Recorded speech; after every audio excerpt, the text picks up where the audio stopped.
Everybody, and welcome to the City Commission Conference meeting this December 20th, 3 days into Hanukkah, I guess. Yes, and I want to thank you all for being here this afternoon. So let us begin. Since this is a conference meeting, this is basically discussion. We don't do the Pledge of Allegiance until the evening. So let us begin with the agenda.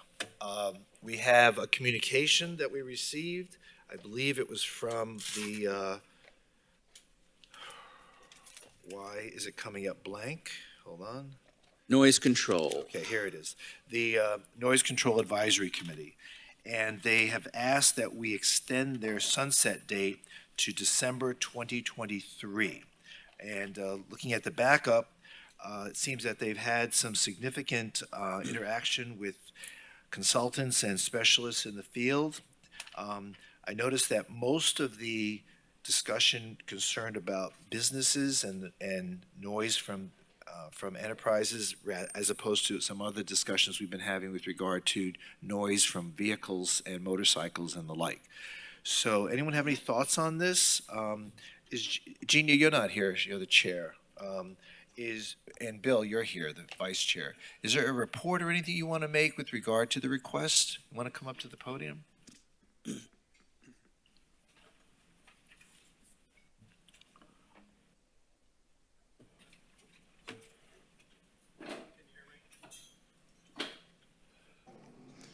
Good afternoon, Mayor, Vice Mayor, members of the commission.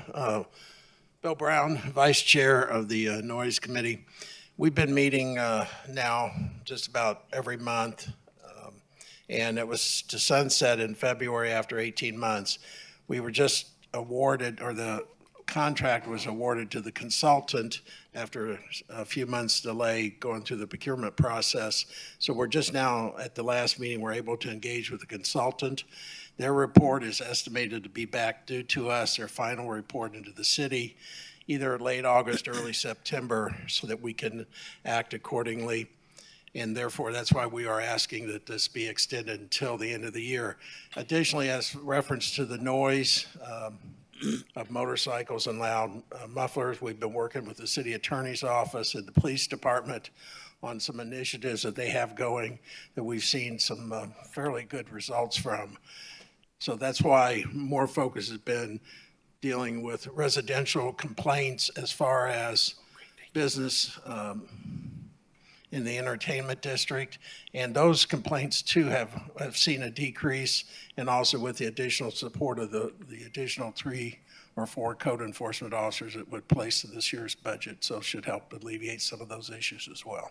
So we would ask that you at least extend it till the end of 2023. All right, so you feel that you're making some material progress on the mission that you were originally set up to fulfill. So anyone have any thoughts? Anyone have any questions or recommendations? It makes sense to me. Okay. And I might add that once we do have Consensus on the commission to let it go forward to 2023? We're good? Yes, I'm good with that. Okay, Yes. all right, very good. And I might just add that once we Vice have Mayor, you're good? Okay, all right. the report, once we get the consultant's report back, then we'll work with staff and come back and brief the commission as if any of the ordinance has to be amended to accommodate any changes. Thank you. Okay, so if you could please bring that to the commission, maybe at the next meeting, we can extend the sunset date for that particular board. Thank you, Bill, for being here. Appreciate it. Moving on, I wonder if we could, well, let's go to CF1, and then I thought maybe we'd just jump to commission reports. We didn't get a real chance last time to do it, and sometimes people come up to me and feel that it becomes a leftover item, and they don't feel that we give the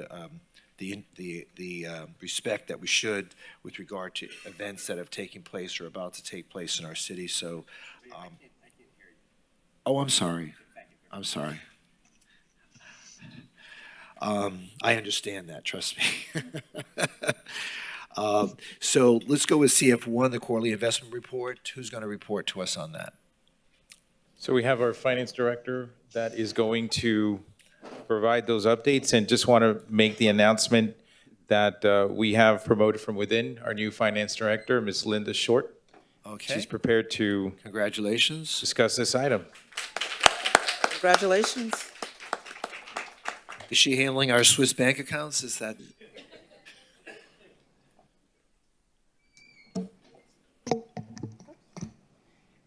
Good afternoon, Commission and the Mayor. I am here today to report on the quarterly investment report. So like last quarter, investment rates are rising, and so our portfolio did slightly better. Just in the last report I looked at recently, we're earning between 4% and 5% interest in the new things we're buying. So as interest rates rise, our portfolio gets better and we get more returns. 4 and 5% interest over what period? Is what we're buying them for now. Okay, so the portfolio that we have has been there for years. So as things mature with the lower interest rate, we're buying things with a higher interest rate.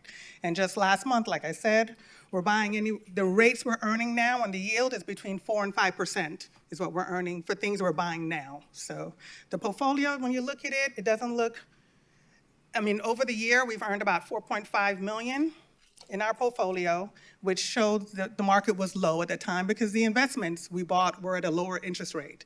But as they're maturing, we're buying at a higher yield, and so we expect that the returns throughout the future will get better, and especially because the Feds continue to raise the rates, which they just did recently as well. All right. We're all of different opinions, but certainly, and I'd like everyone to express their opinion, but I've always felt that if we minimized our equity position and increased our interest-bearing position, it's not that we should be selling stock right now, but when the time comes to sell, I would always encourage us to try to find ways to invest them in investments that yield a constant return instead of having to suffer the kind of result that we're seeing this quarter and the last quarter. Anyway. Right. And just keep in mind that we are subject to our investment policy, which is driven by the policy by the state of Florida through the statute. So we're highly liquid and in very secure investments. Our pension portfolios can be a little bit more aggressive, but with our operating portfolio, which is what I'm reporting on, we have to keep it highly liquid, and it's typically in very secure investments like treasuries, some corporate notes, some corporate bonds, but majority of it is in treasuries or in a local government investment pool. Okay. Anyone have right. any questions of Linda? And I have Richard Pengelly here from PFM. Yes. He will give a market update, and just to let you guys know how the market's doing. Okay, great. Okay, sorry. Market update. I don't know if there's a question. So yeah, one of the things I notice is obviously on a 1 to 5 year, we're experiencing some capital losses, obviously. Are we looking to shorten the duration on that portfolio at this point as we're looking at a rising interest rate environment? Are we trying to shrink that down a little bit? Yeah, so the portfolio has generally been kept around 95% or so of the benchmark. So the benchmark duration is about 2.6, and the portfolio has been kept around 2.3%. So it was shortened up.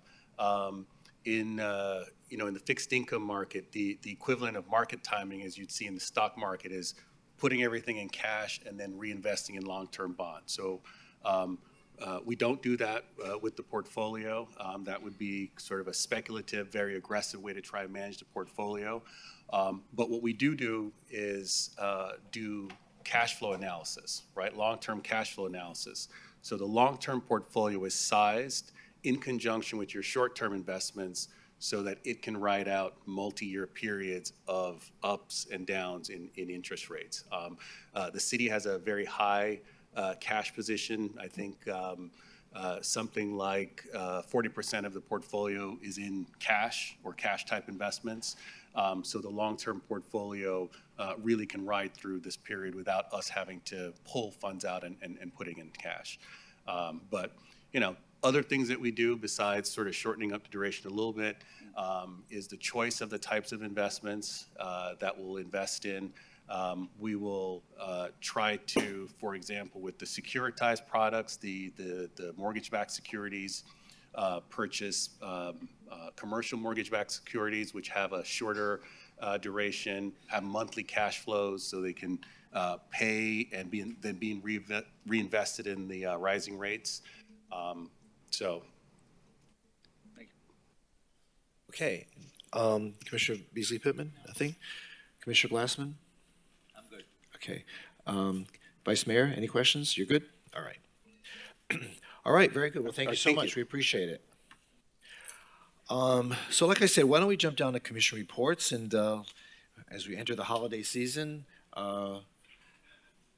Commissioner Herbst, you want to talk about the things you've been doing and where we're going towards the end of the month? So I'm going to skip. I'm sorry? We jumped down to commission reports. Yeah, of course. Yeah. I'm sorry, go ahead. No, so thank you, Mayor. So rather than talk about what I've done, I'd rather talk about what I'd like to do and focus a little more prospectively. So this is an opportunity for me to talk with my colleagues. Mayor, I understand that you're going to be meeting with the folks related to Inter-Miami. So I was wondering if you could just kind of give us an update on that, because folks in my district want to know what's happening with Lockhart Park. It is on my calendar. I don't know what the agenda is. I think they want to talk about the 20 acres. I do believe you need to be part of that conversation. I'd like to be if I could, yes. I know it would have to be an advertised, well, it'd have to be an advertised meeting if I'm part of the discussion. Right, but it's happening tomorrow, I think, so. Okay. But I mean, I mean, the next, we don't have to be in the same room, but you can, I'm not making any decisions, obviously, for the city. I didn't know yeah, that's what I was trying to No, get no, at, just, is they're what's just there the to intent of educate the me, meeting? like, give me, I think the purpose of the meeting is to give me an update Okay. as to what their efforts have been up to now. Sure. And that's all. I mean, I would never, No, understood. I just wanted to be part of the discussion if it's possible to do that. you need to be in the center of the discussion, so. I would appreciate that as well. Yeah, I know. I mean, your predecessor was also in the center of the discussion. So, but they asked to meet with me, so I gave them time on my agenda, on my calendar, and so. But again, I think it's just to be more informative, and Okay. and I would encourage them to certainly do that with every member of the commission to let them know what's going on. But certainly, it's your district, so we need Right. they need to be. Okay, but so at this point, just so, until such time as I have that discussion with them, there's nothing new that you could add to the conversation other than what we've heard previously then? Yeah, and if whatever conversation I have with them, I'm going to report to the commission. Okay. What. And so, Going forward. and I would imagine you would too. Okay, Yeah. but no movement up to this point. I guess that's kind of my point. Yeah, no decisions are going to be Okay, made. very good. Thank you, Mayor. I appreciate that. Sure. And then, as you're all aware, we have another item for discussion tonight with relation to Hyzenga Plaza. And something I'd like to throw out for everybody's consideration. I'm floating an idea to representatives from the DDA, and I'd like you all to consider this as we go forward. But one of the things I've heard in talking with members of the community is the concern that we maintain that as open space longer than just the 20-year period that's been proffered, which would tie in with the state. And so what I've suggested is that we make that green space in perpetuity, perhaps through a covenant, a deed restriction. Reason being that eventually, when the DDA goes away, it'll sunset at some point. That reverts back to the city anyway. And so I think this is something that I'd like all of us to think about, have those conversations with the DDA. Obviously, they've got to talk about that amongst themselves. But I just want to put that out there for consideration, that I think that location is a gem for the city. And I'd like, whatever we do with our dollars going into it, to have some sort of guarantee that remains as that jewel down on the river that I think it is. So I just want that out there. I want that for you all to consider. And I think, again, it's a conversation that I'd like for the DDA to have amongst themselves and see if they're willing to consider doing something along those lines. Thank you, Mayor. You're welcome. Sure, wait. Could I excuse me, comment just or wait till my turn? Second. Well, it is your district, so yeah, please. Okay, well, pardon me. We've had a lot of discussions about that. I've actually spoke to the Parks Department in the last couple of days. I met with the DDA. On the one hand, it sounds like a great opportunity. It's a gem of the city. There's a lot of financial commitment.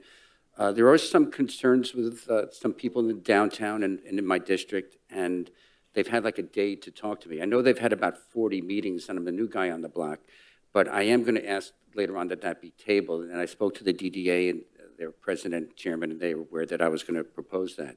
One of the things is I've asked the head of parks if we could designate that as a park space. Now, we don't own that, but apparently we would have to ask the owner, which would be the DDA, to request that, and they could do that. Once it's designated as the park, it will preserve it for future generations. There's questions about, the west side pouring money on the east versus that's a gem in the city, opening it up to people. But I think it would be prudent to put that off until January, and I think the DDA would not have a problem with that. So are you asking that it be deferred tonight? Yes. Okay, so, all right, so you can bring that up tonight when it comes up. Okay. I just had a question though, Mayor, on that, because, correct me if I'm wrong, the agenda item though is the interlocal agreement which the commission asked to move forward prior, right? Because we started talking about this about a year ago, and then the Budget Advisory Board had 2 meetings in August, I think, recommended to us that we spread it out over 8 years, the payments. I thought the agenda item tonight was simply the interlocal agreement on the project that the commission already had decided. As you said, there have been at least 40 public meetings on this project. So I'm just trying to figure out what we're deferring exactly. What are we deferring? I think it's confirming a financial commitment, but Alan, can you help us out here? This ILA essentially will be replacing the lease that's currently in place. There's a component beyond the land that actually is owned by the DDA. Their proposed concept actually includes part of Bouvier Park and part of the Riverwalk. So this is to replace the lease. So it does contain the financial commitment, but it also includes a restrictive covenant therein for 20 years. There's a variety of other things that it approaches, that it addresses with regards to the relationship between the city and the DDA with regards to how the park will function going forward, exclusive of the restaurant that's solely theirs. But it is more than just a financial commitment. There are parameters in there that define the relationship between the city and the DDA, as well as the use of the property. Thank you. And I concur with Commissioner Herbst and Vice Mayor Sturman about the park and protecting that for future generations. Are there state issues that come into play with that at all, being that the DDA was created that way? But do we have to get the state involved in any kind of park designation? Currently they too are asked, the state are asking for a similar restrictive covenant, which will be essentially coterminous or for at least 20 years. Even if the state's restrictive covenant ends before then, or their agreement with DDA ends before then, our restrictive covenant nonetheless continues to 20 years. But they are asking for the same restrictions. So ultimately, even if you designated park, so we understand you can designate it park, but you can also, a commission can also undesignate it. It just makes it a little harder because you need a supermajority to do that. So designating it a park from a land use standpoint doesn't guarantee it will be used in perpetuity. You need a restrictive covenant for that. Understood. Okay, thank you. Well, but we can do something as a city, though, to try to perpetuate it as an open space. I mean, Sure. I've always been in favor of that. I'd hate to see, I know there was discussion a number of years ago where they wanted to develop the site, and we pushed back on that. No, you absolutely can, and this is part of you could put that in the agreement. Obviously, it takes two to tango, so the DDA has to agree to it as well, since they do own the property, at least until, should they dissolve in 2030, and it doesn't revert back, it reverts back to the city, it's theirs. So they would have to agree to the same thing to what we're trying to impose. Okay, so back to my original question, just so I'm clear, does R3 tonight, if we agree to this interlocal agreement, does it commit the city to a financial obligation for the 8 years for the $5.8 million in order to realize the development that the DDA is contemplating? Yes. It does. So, Vice Mayor, you want to defer this because you want to talk to neighbors to see how it's going to impact the area? Absolutely. I'd like to defer that. All right, so we can have that discussion tonight, but your point is well taken. Sure. Thank you. I did have a question, though. Did we actually vote on moving forward with the commitment of the $5 million over 8 years, and do we actually vote on the commitment to participate in redoing Huizenga Plaza? Not in, I believe we received a consensus from a budgetary standpoint. I don't know if you voted any particular budget placement of money, but with regards to just moving forward, I think that was just a consensus for us to put this together. So was it the consensus to just move forward with the ILA that was going to come before us this evening? That's my In understanding. other words, so all of our actions were done at conference, not at a regular meeting? Correct. Unless there were some budgetary things that Ms. Reese or the city manager could opine upon that you may have voted on in contemplation of this coming forward. The adopted budget for fiscal year '23 includes the funding that was requested and also was supported by the BAB as well. Okay. If I could clarify that, just so I'm sure I understand.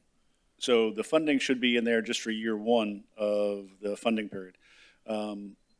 So as we all remember, we can't actually obligate a future commission to funding anything. What we do is we signal our intent that we would like to do this, but every year the budget comes back to the city commission for approval, because the only way you could obligate a future commission is through a referendum. So when we say we're going to fund it for X number of years, that's more of a promise than it is Right. an actual guarantee. And how there many is, years there is did we- language in there that says it's subject to Subject to annual appropriations. appropriation. Unless we Right. give them 8 post-dated checks. No, I'm just kidding. Right. The budget contemplates just for the entire amount or just for the 1 year of the Year 8 one. years? Year one, thank you. Okay. Anything further, Commissioner?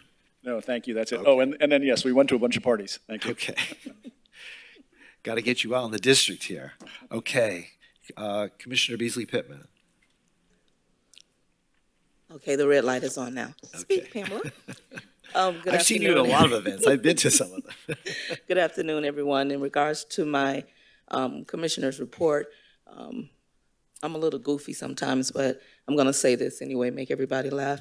I feel like I've been stalked for the last couple of days everywhere I've been. The mayor, the commissioner from District 4 and District 2 have been in the same places I have been, but it's definitely a great opportunity to get to know them better and also have some time to smile and celebrate.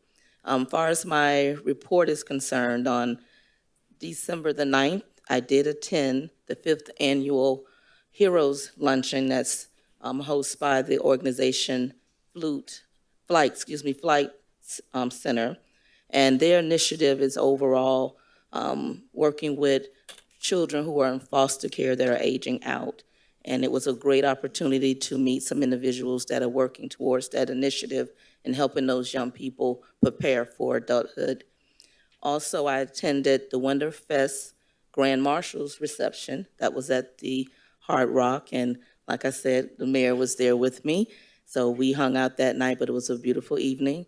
Also, on Monday the 12th, we were able to attend the Fort Lauderdale Forum, that association holiday social, which was held at the Riverside Hotel. And also, I had the pleasure while I was there meeting 3 other Pams in the room. I'm a person, I'm always asking, why did your mom name you Pam? So I did get opportunity to meet with those 3 young ladies, and they had some very sharing stories. I really enjoyed that time. On Tuesday the 13th, I attended the Fort Lauderdale Council of Civic Leaders for their holiday celebration, and also the mayor and Commissioner Glassman and Sermon, they were there as well. That same night, I also attended Historic Dorsey Riverbends Association's Homeowners Association holiday party. Also, I was able to join the FOP with their annual party as well. On the 14th, I had the pleasure of attending the Cadets Firefighters graduation.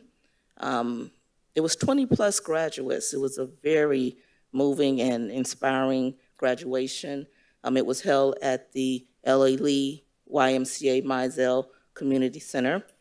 Also on the 15th, I had the opportunity, which I really enjoyed, I sat with our city attorney and also with Attorney Spence, and we went over and reviewed the city's charter. My purpose for that meeting, I wanted clarity to understand more about our charter, and they did take that time with me to go over that. On the 16th, I did have a tour of the 5 Ash water treatment, and that was impressive as well. Some other things wait a minute, let me see. I've been very busy. Let me see here. There's one other thing I wanted to share. This morning, how did I forget that, Mayor? This morning, we were, there was 2 events, one at Walker Elementary. I was out with the Fort Lauderdale Black Police Association at Walker Elementary for a toy drive, and they blessed the students with toys for the holiday. And then also at 9:30, we went over to Del Mar Arts Academy, the new center within the YMCA at L.A. Lee and Mizell Center, and we had the ribbon cutting, their grand opening. So that was very, very impressive. I really enjoyed that. On Sunday, the 18th, I had the pleasure of attending a fellowship annual dinner with the Trailblazers of Broward County. So I'm going to share that. And then I would like to also share a couple items that I would like to hopefully discuss moving forward.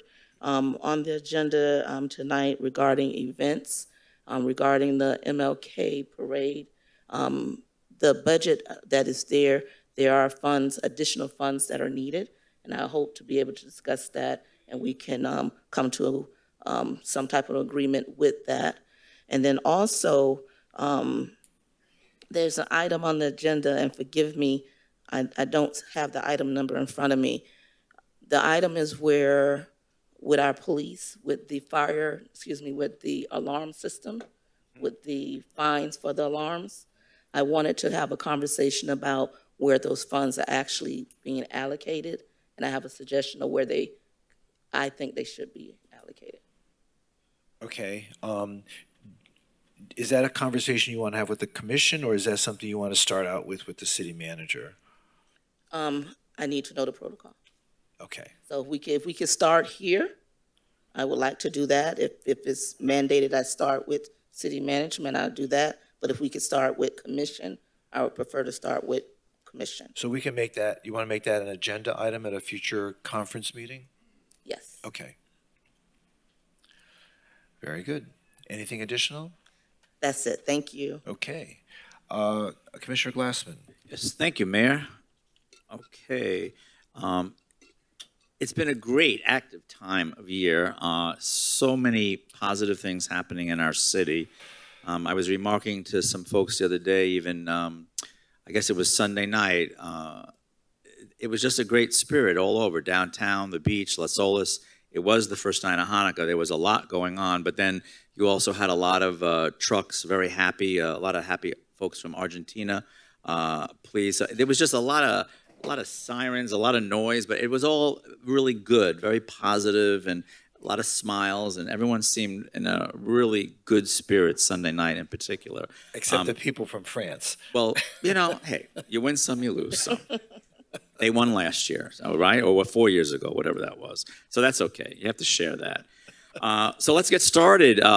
Wednesday, December 7th, thank you, Central Beach Alliance. Mayor, you made it over.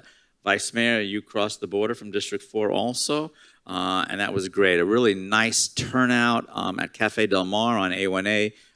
Santa even showed up in his 1961 Cadillac, and it was really great. That was a lot of fun that night. The 10th, I think all of us were at the Winterfest Boat Parade, as already mentioned.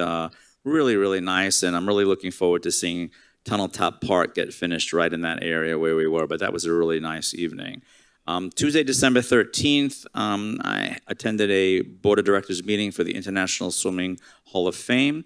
Also that evening, as previously mentioned, was the Council of Fort Lauderdale Civic Association holiday party at City Hall. And then I also did make it over to the FOP Christmas party as well. All great events, and again, everyone really just celebrating the fact that we live in Fort Lauderdale.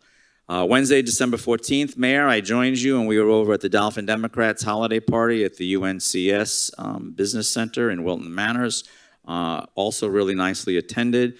Thursday, December 15th, I attended a very educational opening of an exhibit, History Equals Pride, over at the Stonewall National Museum and Archives, which is housed in the Sunrise Boulevard Art Serve Building and Library. really educational talk, and just really enjoyed that as well. Sunday, the 18th, as I mentioned, that was the first night of Hanukkah, and congratulations to the Las Olas Chabad Jewish Center for their festival and menorah lighting, also to the festival in the Las Olas Oceanside Park from the Downtown Jewish Center Chabad. And then, Mayor, you and I even made it over to the Nurmi Isles Civic Association's holiday party after those three events. So that was an interesting Sunday. But again, all really nice events attended by so many folks in the community. And a shout out to Michael Schneider as well for hosting the Nurmi Isles Civic Association party in his beautiful home. Also on Wednesday, December 21, coming up, that's tomorrow. We've got the Flagler Village Civic Association holiday party. There'll be at 7 p.m. a car menorah parade as well on Las Olas. Wanted to just take a moment and wish everyone who's celebrating Hanukkah a very happy Hanukkah. This will be our last meeting of the year, so as well, a very Merry Christmas and a happy and a healthy New Year to everyone. Just a couple of comments that I wanted to mention that came up from our pre-agenda District 2 meeting. Greg, we still have a lot of concern on the beach about when Las Olas Circle is closed and folks are sort of forced to take a possibly illegal left-hand turn, but we really need to really stay on top of that and meet with the residents more in that area. Where is this? Where is the this? Las Olas Circle, when it's partially closed, it just creates a problem, excuse me, coming around to go north on Birch. Is that correct? I don't always get my directions. Oh, they right. do that illegal U-turn? Yeah, because You're it's not just... supposed to do that? Oh, you're not supposed to do that? Anyway, if we can just have a little bit more coordination with the neighborhood there, it comes up all the time. It is very difficult to navigate that area, especially with all of the construction at the Las Olas Marina, what's happening now, and we all look forward to that. By the way, the dredging on that is starting, which is very exciting. All that asphalt is going to be coming out, and the water will come right up to Birch Road, so that's really going to be something special. Also wanted to mention, Greg, let's see, I mentioned the traffic. I wanted to throw something out to the commission and just to see maybe if we could start a discussion or if we should consider this further. We did just recently have a special election. I've had lots of folks tell me that they thought that maybe we should consider having our elections piggybacking in August. The reason they're doing that is they're saying if we had it in August and we mandated 50%, then people would maybe feel more empowered, or they would feel more that they had a voice. I was hearing things like, well, majority of folks in some districts just did not, have their voice heard, and people are thinking, should we have a primary in August where you receive 50%? If you do, that's it. If you don't, then there's a runoff in November, which is, I think, now. I just wanted to throw that out for discussion. I see pros and cons, but I have been approached by folks saying that maybe we should consider that because that's something that would have to go on the ballot if we did do a primary in August, because there is a primary in August anyway, so it wouldn't be that we would just be doing our own election. We would be piggybacking on the others, and then if no one received 50% in August, then they simply would have the runoff in the general election in November. That would be going back to the old way where nobody gets 50, the top two advance in a runoff. The only difference being that the primary was January or February, and we did our own thing. We didn't get a chance to get the numbers turning out because it was January, February, and then our general elections were in March. And you're right, if you got 50% in January, February, that was it. If you didn't, top two in March. But this would be just different because, again, it would be piggybacking on the county's elections for August and November. Just wanted to throw it out. So if we only have two candidates, it stays in November, but three or more, it goes into August? I think that's the way it worked for before. Yes. The only, I think there's a lot to be said about that, pros and cons, like you said. I think it might behoove us to reconvene the Charter Review Board because there are a lot of disparities between the election law that's practiced by the county and the fact that we changed our election dates to cycle with the presidential election, and some of that dislocation maybe created some confusion. So I think that, why don't we have the Charter Review Board? I don't even know who's on the Charter Review Board now. We probably need to. Actually, Mayor? I'm sorry? I've already been talking with the city clerk about the same issue, because I shared that as well. Obviously, there were 4 in my district race, 7 down in District 4, so I know that creates a bit of a problem. And so I was planning on doing the exact same thing and bringing this up for the Charter Review Board, and I've been talking with the city clerk, trying to find out.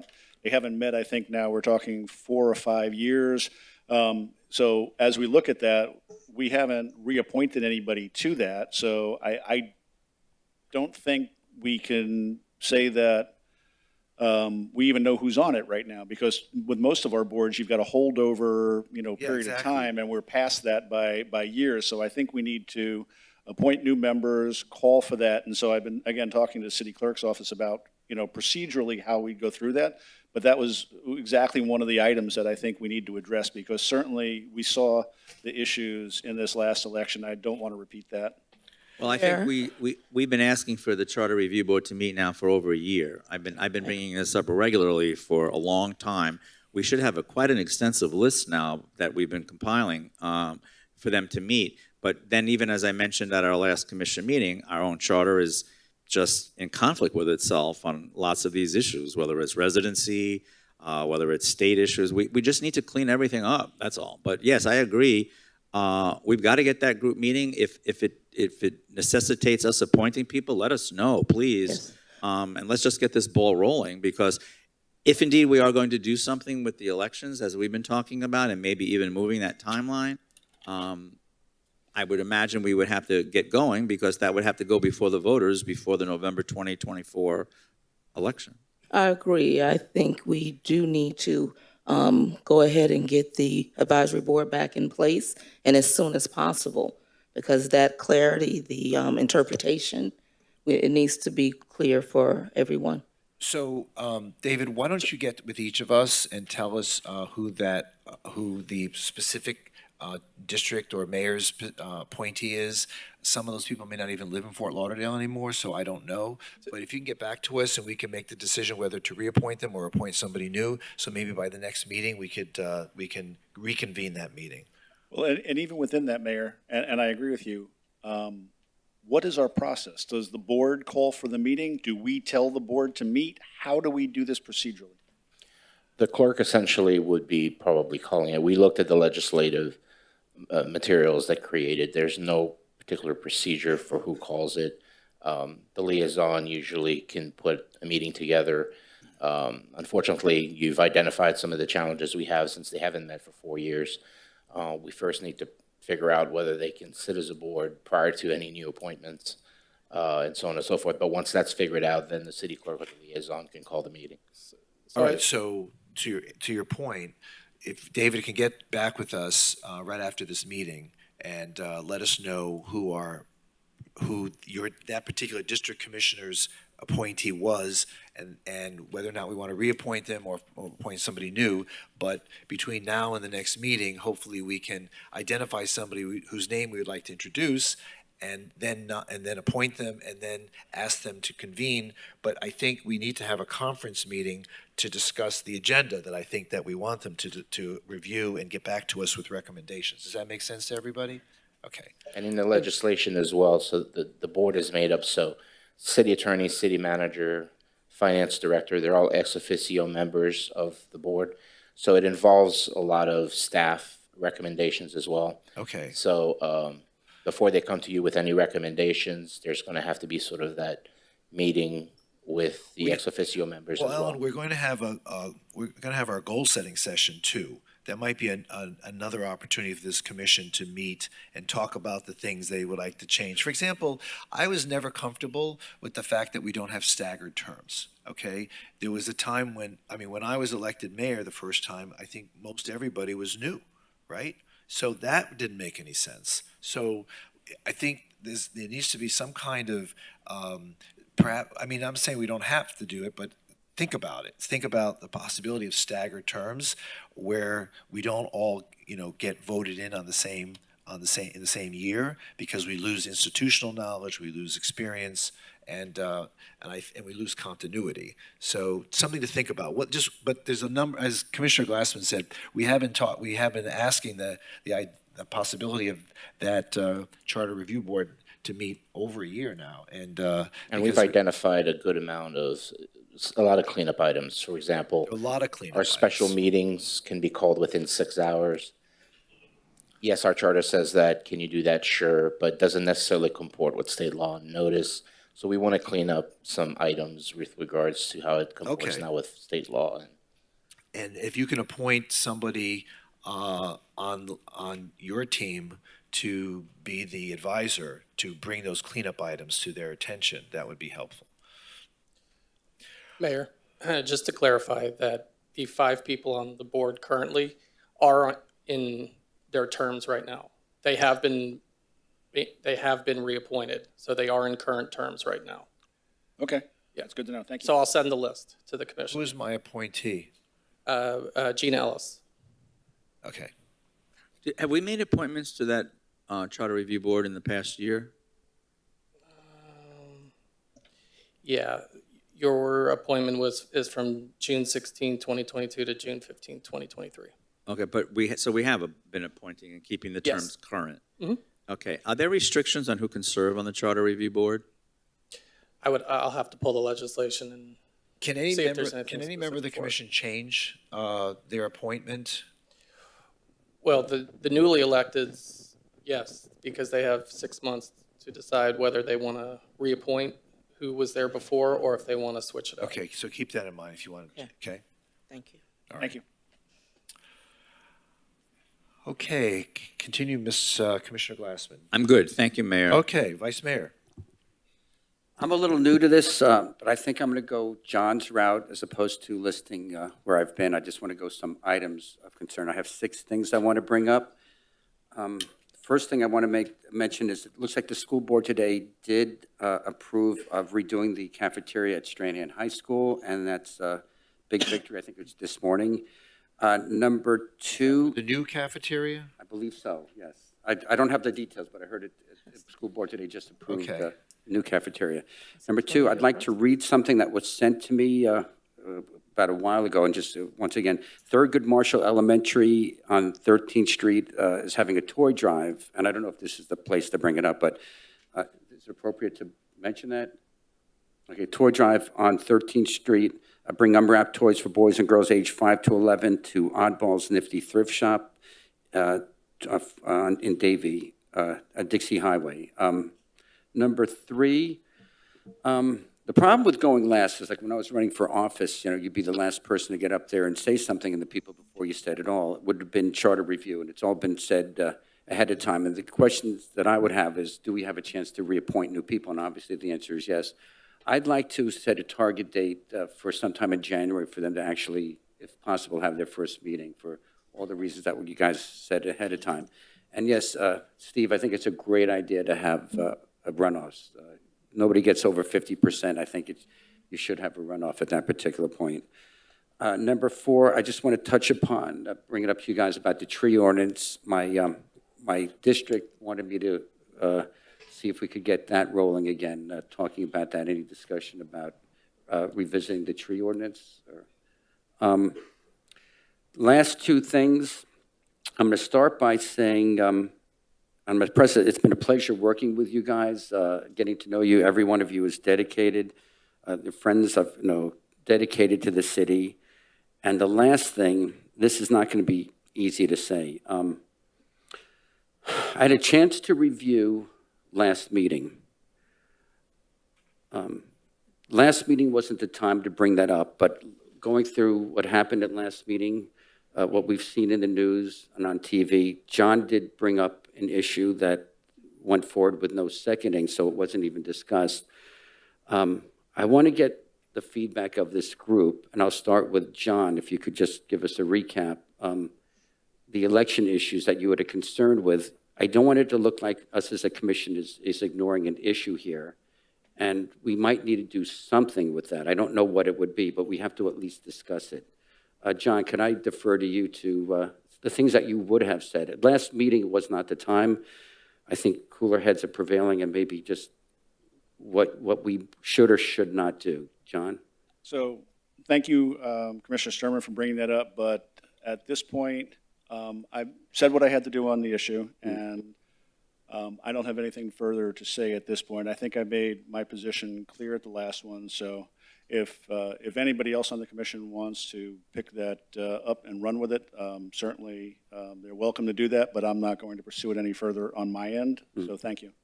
I mean, was that, you had suggested appointing a special investigator. Was that your thought? That was my thought, yes. Pam, could I ask your thoughts on this?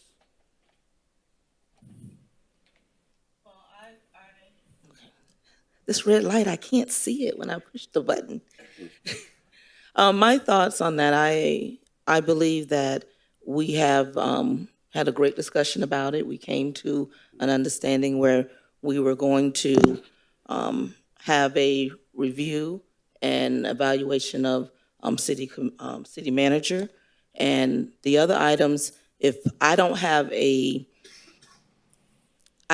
right now an interest in pursuing some of the other items that were brought to the table, far as an investigation of staff. I don't have an interest in doing that at this time. Dean and Steve?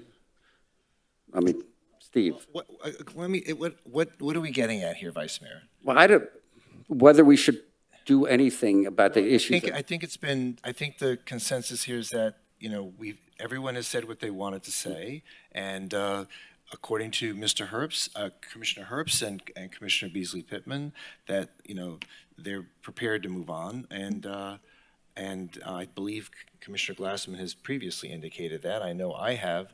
Is there something that you want to bring up? No, I got the Mayor? feedback. I got the answer I needed. Mayor, I'm sorry, I need to clarify that.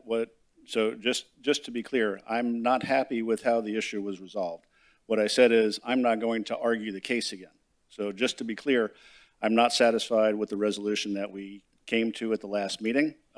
It's not the one that I think is appropriate, but I'm not going to advance that cause on my own. That was what I was trying to get across. Okay, we understood that, and frankly, I wasn't happy either with the way things, but I personally feel that this city and the people that live in this city want to see their commission function and solve the problems of the city. Homelessness, affordable housing, clean our streets and make sure our infrastructure is in place. I don't know what this other stuff's all about, but most of us here on the commission have now said, let's move forward, and so I don't know what you're getting at. No, the thing is, because of Sunshine, I cannot talk to any one of you up until, this is the only opportunity I have to discuss it with you. I know John's feeling, that he was very concerned, and to be honest with you, so was I, after I saw what was going on. I had spoken to the city attorney during the meeting, what is our role? Do we have an obligation to investigate this or not? And since then, I have, checked out what our role would be. If we have a desire to go ahead and investigate it, we should discuss it. If the desire is to move on, it's fine. But this is the first time we have to discuss it. And now I will go by whatever consensus we have here and abide by that. Okay, and so that's the question here. all right. So I think you've heard the consensus, and Commissioner Glassman, you want to say anything? Yes, I heard what was said at the last meeting, and, I know there are concerns, and I'm going to defer to what Commissioner Herbst just said today and agree with him. But also, I would just tell you, Vice Mayor, there are agencies out there in the world, in our city, in our county, in our state. I think if someone has an issue, that should be taken up with one of those outside agencies. I don't really see that as our role to investigate. And I personally don't really want to get involved in your commission office staff issues. I don't want to get involved in Commissioner Herbst's office staff issues. I don't want to get involved in Commissioner Beasley Pittman's office staff issues. And I don't want to get involved in the mayor's office staff issues. I trust that each of you can handle your office staff, and I think that we have county inspector generals, we have state attorneys, we have a lot of ways that you can go if there is something that's really troubling you. But I want to see us move on as a commission and do the people's work, and let other folks take the time and the expense to do those kinds of investigations. Well, thank you. Well, actually, that's very helpful. I just wanted to get your consensus. I do appreciate it very much. Thank you very much. Okay. Anything further? No, I'm done. Okay, so let me talk about a few of the things that have been going on in the city these last few weeks. As we all know, it's the holiday season. I want to wish everybody a happy and healthy holiday season.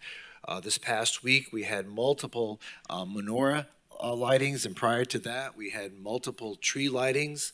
And the city is rocking and rolling. I'm very happy to see how exciting it is to be part of this city. One of the first events I went to was with Commissioner Glassman, and I believe the Vice Mayor was there, the Central Beach Alliance holiday party at the Del Mar. Amazing group of people. It's amazing president who's just sneezed, Bill Brown. Thank you for all the good work you do, Bill, on the beach. The place is just beautiful, and everyone seems very, very happy on the beach. And Paula, thank you for being part of that and for helping make the beach such a great place to live and to visit. I attended the opening of the Broward County Climate Summit. It was a reception at the Museum of Discovery and Science. Representatives of municipal organizations from all over South Florida were there. The mayor of Monroe County was there. The mayor of Miami-Dade County was there. The mayor of Palm Beach County was there, and our own mayor was there. I attended as well, and it was the beginning of a great summit. I want to thank our city staff for participating in that, and for the city for being a sponsor of that event. I think it made us look really, really good as we try to move forward and trying to discover best practices in combating climate change. I also spoke and gave welcoming remarks at the Tech Palooza conference, also at the Museum of Discovery and Science. Did a little skit on Channel 6, but for the most part, we're very happy to be the home for Tech Palooza and their 10th anniversary conference, which they held here. According to them, Broward County, especially Fort Lauderdale, is the vortex of all the new tech investment. We think that it's all done in Miami-Dade, but based on their claims, the real work is being done here in Broward County. So, and I have to think that a lot of that is due to the fact of the talent that we have in our own city staff that helps to partner with initiatives that are taking place here. And again, thank you, staff, for all the work that you do. And the Grand Marshal event for the Winterfest was really great. That was a fun time. We gave the key to the city to the three Grand Marshals. It was really a fun time. And Lisa Scott Founds, my hat again goes off to you year after year. You're an amazing person. If you're watching this, the city thanks you so much for all the work that you do to make that event such a fun and exciting event, really showcasing the best of Fort Lauderdale. On the 12th, I attended Dr. Elizabeth King's annual toy drive. She, once again, collected, I think it was over 4,000 toys this year for underprivileged kids. How many? 2,000? Oh, well, there's more to come. So just a great event. She's such a great angel for our city, and we, again, thank her for all the work that she's done on our behalf.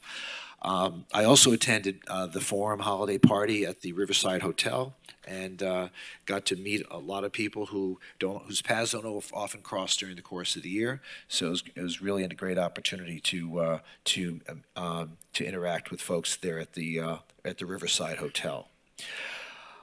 On the 14th, I spoke to the Economic Development Advisory Committee. This is the advisory committee that's within our city. Had an opportunity to get some feedback on what our volunteers are doing, and it was really some great conversation. And shame on me because I have a vacancy on that board, and now I realize I have to appoint somebody. But the point is that there's some really heavy hitters on that committee, and I really think that we need to focus more on how they can bring more economic opportunity to our city. That same evening, I spoke to the Canadian Florida Chamber of Commerce holiday party at Grateful Palate. I met for the first time, I think, the Consul General from Canada, great lady, Sylvia. She has wonderful things to say about our community, and we're very thankful that she came up from her office in Miami-Dade. And the whole evening was a great opportunity for everyone to get to meet one another, and the entire Canadian community that has been so much a part of the fabric of South Florida for so many decades. I also attended the Council of Civic Associations holiday party. That was also a great event. It's a potluck event, so you always get great food, and really, really appreciate once again that we're able to celebrate that together coming out of COVID. It's really been another great opportunity to get to see our neighbors. And then What did you cook, Mayor? I'm one of those people that gets to just say that I'm there to enjoy. Okay, I just was checking. Thank you. No one wants my cooking, trust me. They thanked me for not making Yes. anything. You have a special invitation. Thank you. Do not bring anything. Right. The Fraternal Order of Police that evening also had their event at Tap 42. Blaze McMacken and his partners have a wonderful restaurant, and it was a great venue to celebrate the holiday season with the FOP. Let's see. Then on the 15th, had an opportunity to address the new class of Leadership Broward. We spoke about about transportation and about our transportation needs. I spoke about the commuter rail service that currently exists on our eastern tracks, and how we're going to enhance that service with a new program, which would necessitate the building of a tunnel through the middle of our city. Everyone seemed very excited about the concept, and very happy to be able to speak with a new set of leaders that all very young people, hoping to encourage them to continue in their efforts to volunteer and participate in helping to continue to make Fort Lauderdale the great city that it is. Imperial Point had their annual winter in the park. Hundreds of little kids were there, and parents, and Santa, and of course our very own Betty Shelley, who's the unsinkable Betty Shelley, as we say. And she was out there, and we had a really great time that night. And of course the Hanukkah celebrations, which Commissioner Glassman talked about, the Nurmi Isles holiday party, the YMCA event this morning where we inaugurated the Del Mar preschool program. Really amazing people. This is their second location. There are other locations at the Sanctuary Church on North Federal Highway, and they're expanding their program and their initiatives to Western Fort Lauderdale. And I can tell you that just going into that YMCA was probably one of the best investments we've ever made. It is activated every floor. It's teeming with excitement and activity, all ages, young and old. It really, really is an amazing center of activity on Sistrunk, and so happy that it's turned out to be the success that it has. I have an announcement to make for those of you that have been watching the idea of the federal courthouse. I received a call this morning from Congresswoman Debbie Wasserman Schultz. For those of you that were unaware, when I first became mayor in 2018, we were informed that we received a $193 million award from Congress to build a new federal courthouse, and everyone was very excited. And Senator Nelson was in town, in which we all participated in the announcement of it. Then former Mayor Jack Sara was there, and it was a great event. Well, 5 years later, guess what? The costs increased, the opportunities diminished, the availability of products became scarcer and scarcer, so the price tag went up significantly. And Debbie Wasserman Schultz called today after a lot of effort on her part, and we have so much to thank her for. But the additional $50 million that was needed to close the gap to move that project forward is now included in the omnibus spending bill. And once that is approved by both houses and signed by the president, which is likely to happen before the end of the week, we're going to get our federal courthouse in Fort Lauderdale. I'm very, very happy about that. So let's thank her office if you ever have that opportunity.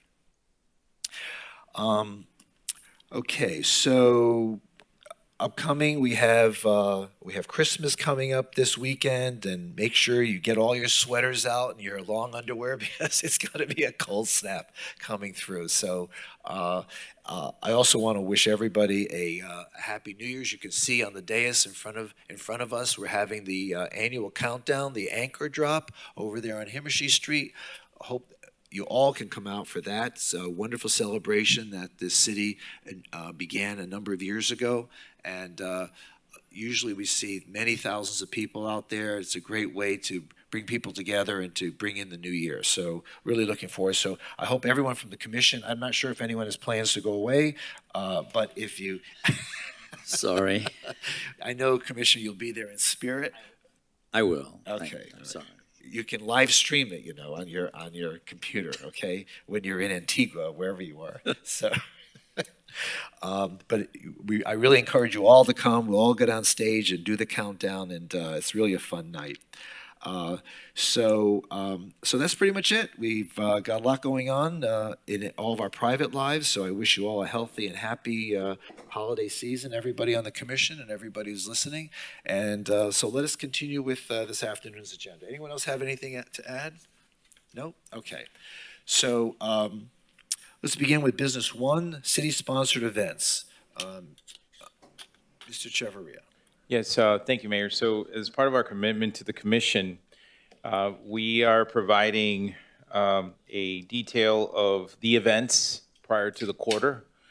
This is a list of the events that are proposed for 2023 first quarter. These are city-sponsored events. We provide detail of location, expected audience, number of audience members, also looking at the costs and all the associated planning efforts required to make these events a successful one.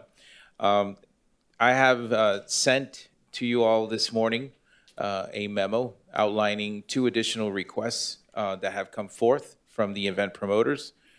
Typically, we would include this in the backup, but please realize that we received these additional requests on Friday and yesterday afternoon. So at this time, we have received, for instance, a request from Pride of the Americas, which is happening February 10th and through 12th. They have asked for us to provide police and fire rescue support for both days.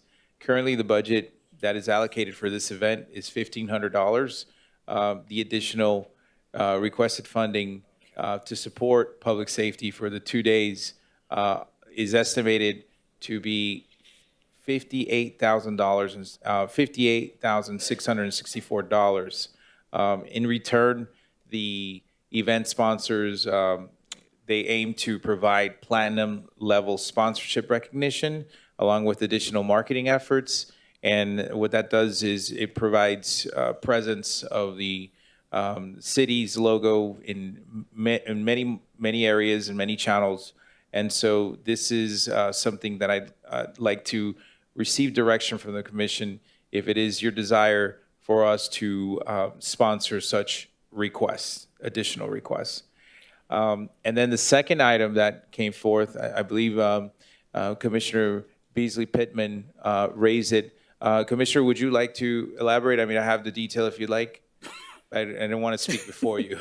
If you would go ahead and share what you have, and then I'll elaborate from there. Sure. So right now the event is allocated budget is $48,500, and the event coordinator is asking for an additional $4,950.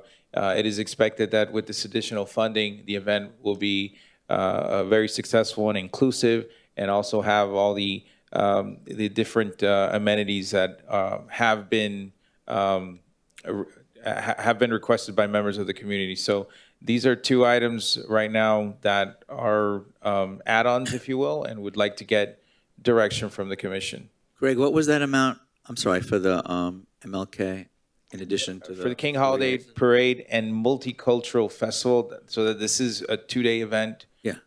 It's $4,950. 4950? Correct. Okay. So that would just bring it up to about, About 54. About 53,000? yeah. I'm in favor of both of those requests, both the MLK and the Pride. I think they both are great events for our city, and bring a lot of positive energy and also positive attention to the city. Okay, any other comments? So, Mayor, I just want to make sure, just as a general rule, that we're not getting too far carried away with setting a precedent that we're going to be providing police, fire, public safety for all events that come to the city. I think this one is warranted because I do think that there is an outsized threat currently being faced by the LGBTQ community when it comes to certain events where, you know, there could be issues of security at risk. So I have no problem doing it with this particular event. But I just want to make sure that we're not sending a message out there that every event that the city is going to step up and provide for the cost of covering these kinds of things, because there are a lot of events, there are a lot of times when we provide detail officers. So I think this one, we just really need to make the point that the risk associated with this particular event warrants the expense, but just that it doesn't send a message to everybody that we're going to be doing this on a regular recurring basis for all other events. Okay. And Greg, that amount was what? 58 and what? 58? $58,664. 664. Okay. Okay, thank you. Is that including the float? So the float is at $1,500, but we Are can we ask paying for the float? we can ask them to beef up the float. Yeah. If we contribute. For you, Mayor, the concept of the float goes is the same as bringing food to the Council of Fort Lauderdale Civic Associations. You're exempt. I would just like to say that, given consideration to fund both of these events, I think will be very beneficial. As has been said, it will bring continuous influence and a great spirit to those events. I agree that we should do that. And I also wanted to say to what John has just said, Commissioner Hurst has just said, I think we should also keep a mindset where we will at least hear the opportunity for additional funding instead of just saying for like the police, we won't necessarily automatically fund each one, but I think we should be willing to give the consideration when those questions come before us. Point well taken. Thank you. Any further comments? We're good? Yes. There you go. Thank you. Business 2, the McNabb Road Bridge. Vice Mayor, did you bring that up before? Yeah, I have a couple quick questions. I mean, we spoke about this with staff and then at my pre-agenda meeting. Number one is, this is, if I'm not mistaken, a bridge in Pompano, but it does affect residents of Fort Lauderdale. And it was, what, about $10 million for the bridge, and we're chipping in $500,000 to raise it an extra couple feet. Is that, just a couple details? That's the ask. Right. That's the ask. Correct. Susan Grant, ACM Grant is also available to answer that question. But yes, it's they're asking for a contribution of $500,000 to raise it to 4 feet instead of 1.5 feet.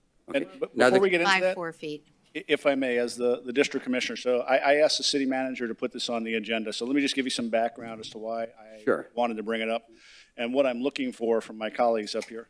So in years past, the city of Pompano has determined that they need to refurbish their bridge up on McNabb. And what they'd like to do at the time is raise it so that it becomes usable for larger boats for that whole area, both for folks in Pompano and for the residents that live in Imperial Point that are on those canals that can get up to it. The prior city manager had verbally committed to the city of Pompano that we would participate with them.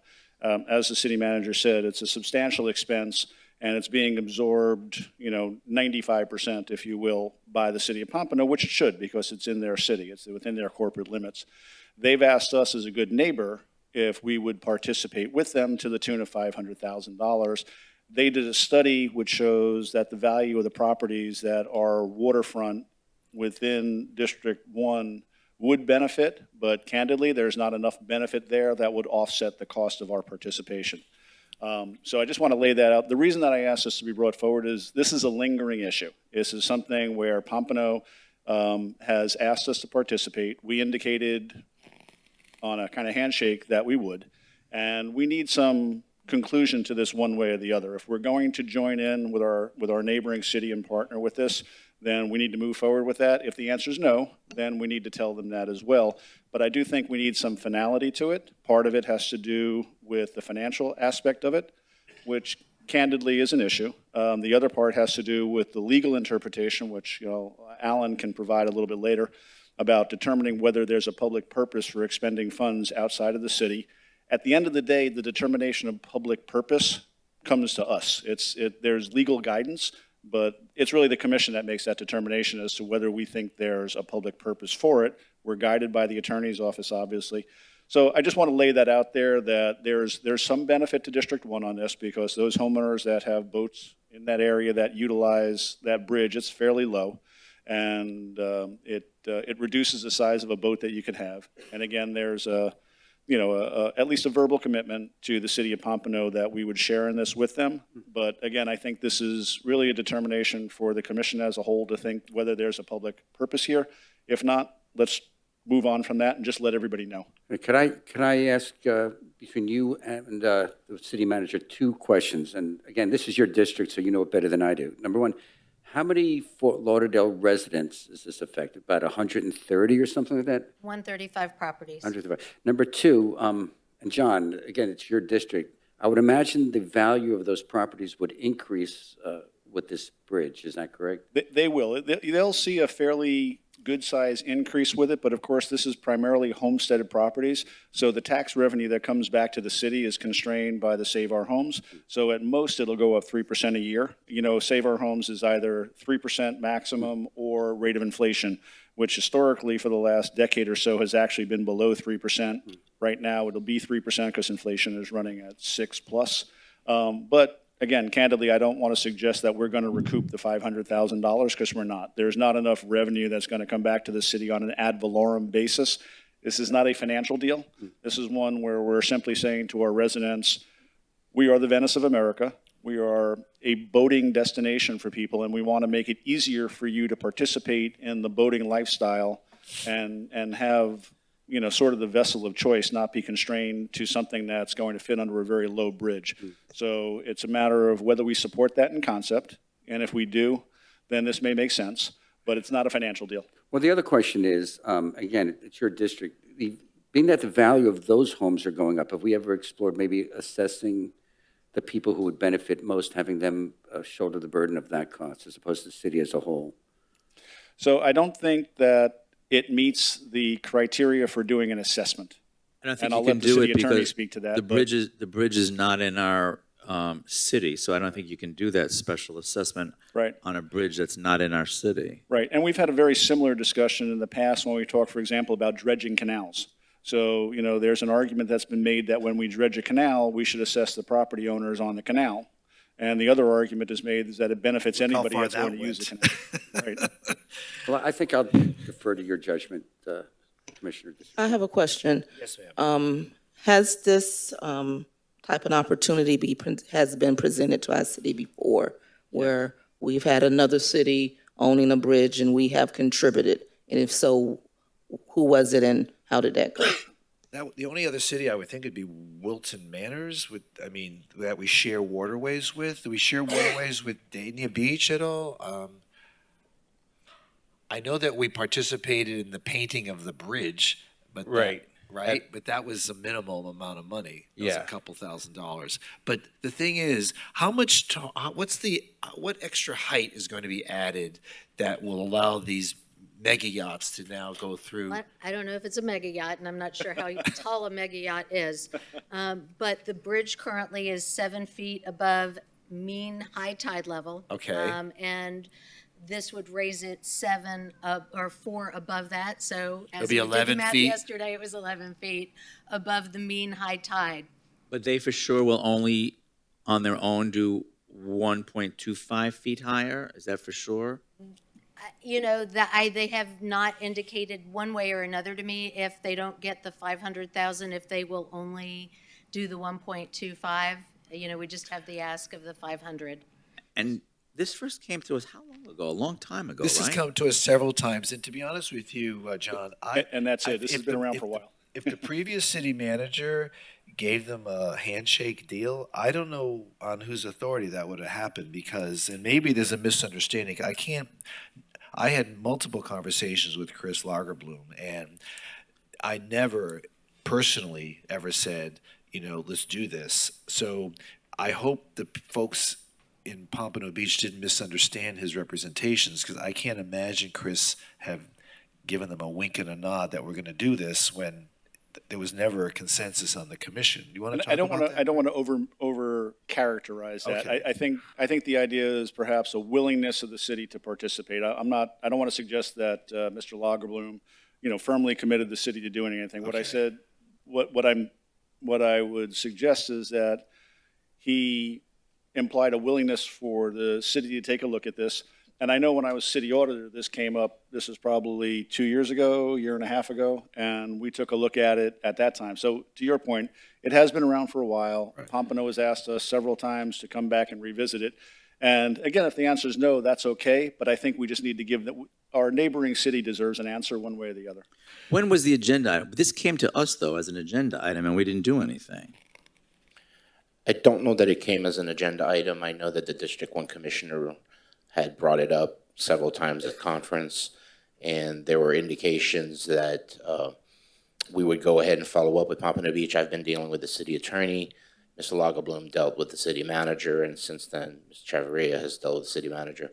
And there were some, in fact, with the former city auditor as well, was engaged in some discussions with regards to getting more information from Pompano Beach so that we could provide some justification with regards to public purpose in order to assist you in trying to make a decision.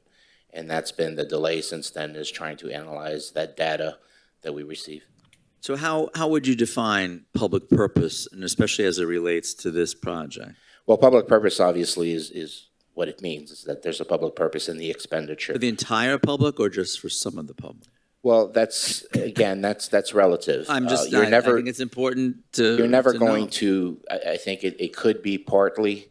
Again, that's up to you to decide. You're going to have expenditures that you allow, as long as there's a municipal purpose. It doesn't have to be for every single citizen in the city, because that would be almost impossible to do for every expenditure that you do. However, as the Commissioner Herbst stated correctly, it is up to you to decide what's a municipal purpose or not. What we try to do as staff is provide you some basis to assist you to do that, which was our endeavor here. I had initially looked at the data, and besides, again, a lot of representations that folks wanted larger boats or new boats, there wasn't a whole lot there. I turned to staff to see if maybe I had missed something and if there's something they could decipher from the data that I could not. And again, we came down to a number with regards to 100 and some odd number of properties with the potential of some increased value. But again, to Commissioner Herbst's point, you're not going to be able to reclaim the $500,000 through those types of savings, and it is a limited number. So that's really, unfortunately, up to you to decide whether that's sufficient as a municipal purpose. Do we know what Pompano Beach's timeline is on this project? Yeah, I mean, I think they're asking us to do it very quickly. They're on hold until we make that firm decision, so a prompt decision would be appreciated. But yeah, just to provide added value to the conversation, Chris Lagerbloom did not fully commit the $500,000. He said he would look into it, and it was dependent on public purpose determination. Yeah, I can't, yeah. But The bridge cost $10 million and they want 500,000? So the costs that we had from 2020 were 7.8 million, and on a phone conversation with Pompano, they did indicate that the costs have gone up, so 10 million sounds like the ballpark number for the total project.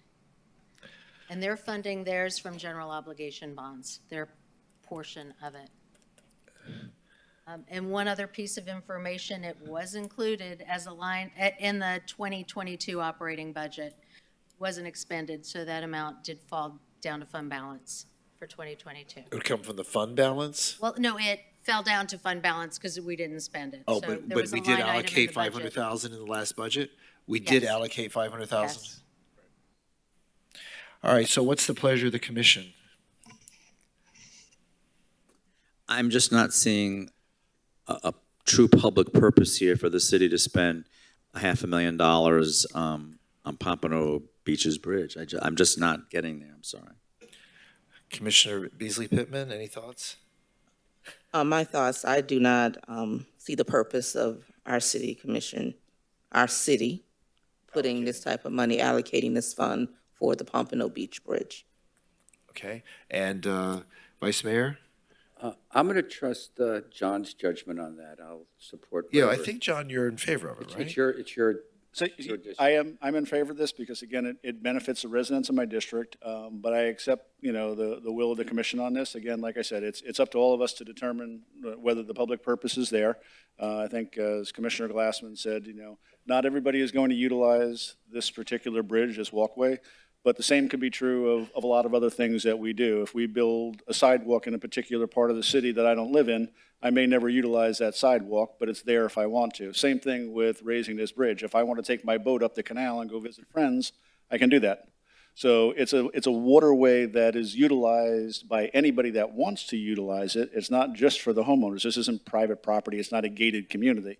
So it could be utilized if I go to visit friends in that area as well. So I think we don't just want to look at it as, look, there's 135 homes that are going to benefit and nobody else does. Anybody that wants to navigate the waterway on their boat has the opportunity to take advantage of the height of the bridge.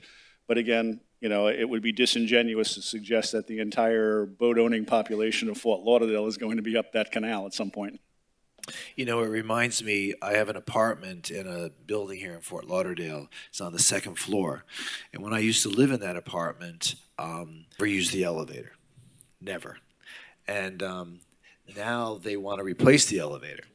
And it's going to cost everybody, it's going to cost $400,000 to replace the elevator. So we're all being assessed like $20,000 for this elevator, even though I'm never going to use the elevator.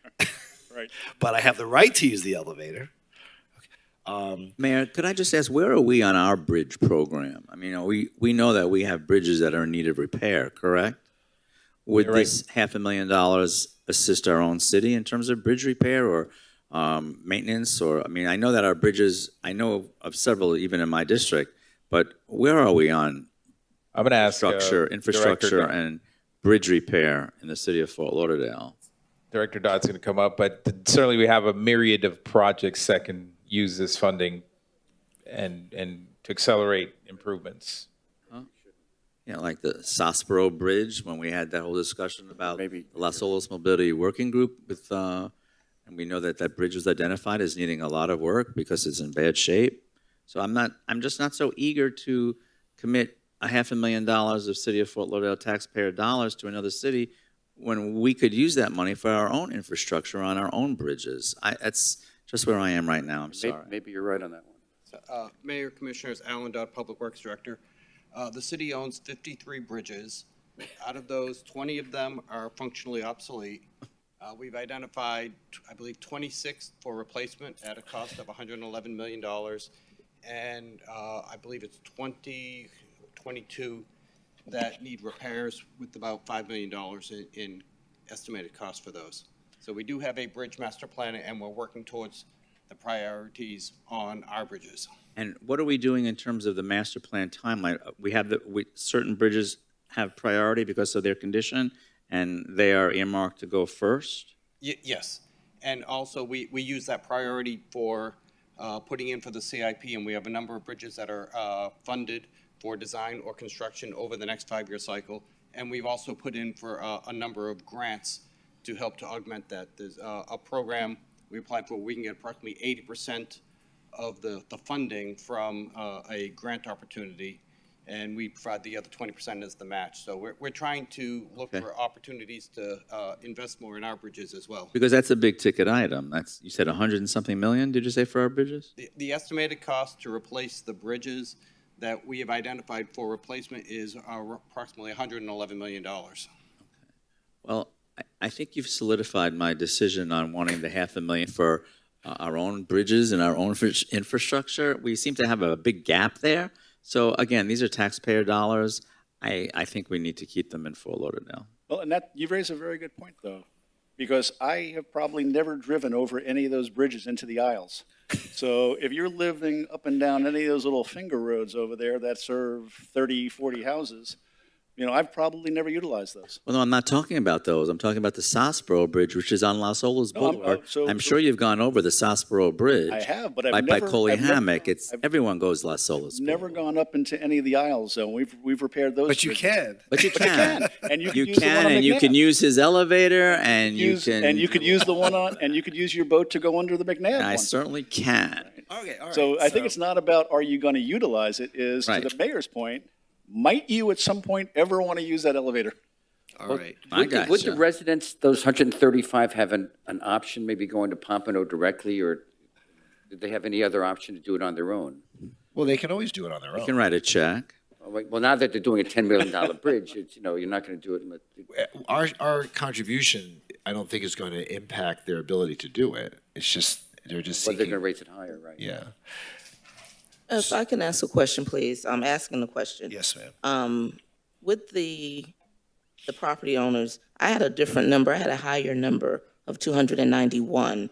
And That's the now- total, I think. The one is So 135. I We're had just- sent a correction. It's 135. The larger number was both Pompano and Fort Lauderdale combined. All right. thank you. Okay, so Vice Mayor, you are saying what?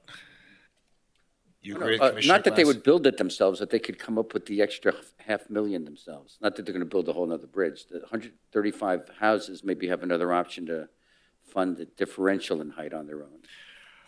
Okay, so I don't see a consensus to go forward with this, Mr. City Manager. I don't see a consensus, so, I mean, I get Commissioner Herbst's point of view.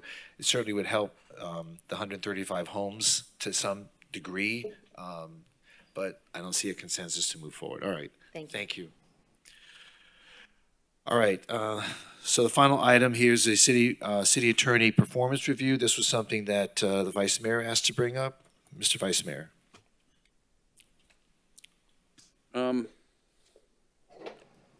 I just want to get a feel from my colleagues here. Last meeting, again, Mr. Herbst had some issues. He wanted to, had lost confidence in the city attorney and the city manager, and there were three things. And I didn't think that last week was the appropriate time to discuss that. There was a lot of emotion, a lot of heated debate going on at that time. It was going to look like emotion was going to be driving this issue here.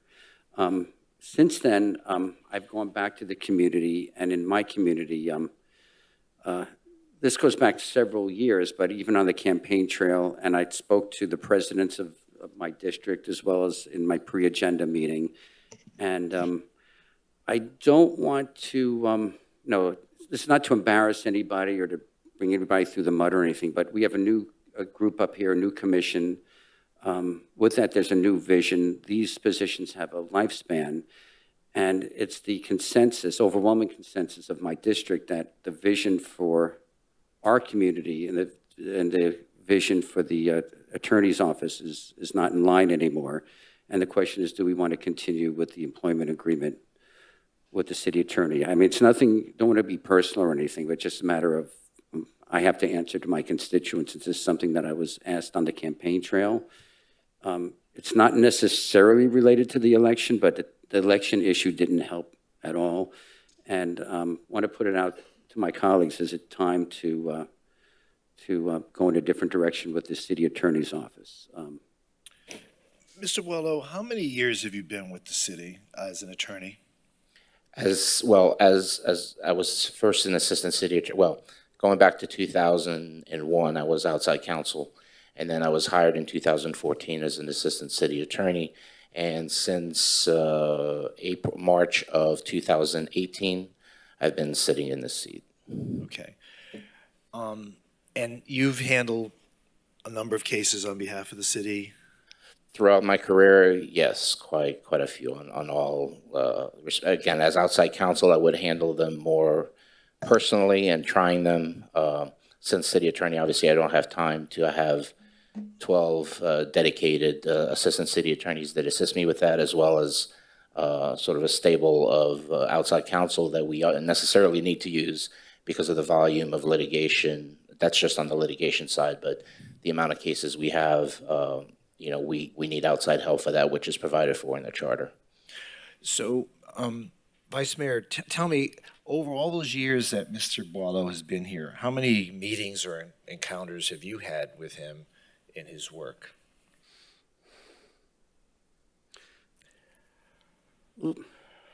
Mr. Mayor, let me put it this way. Okay.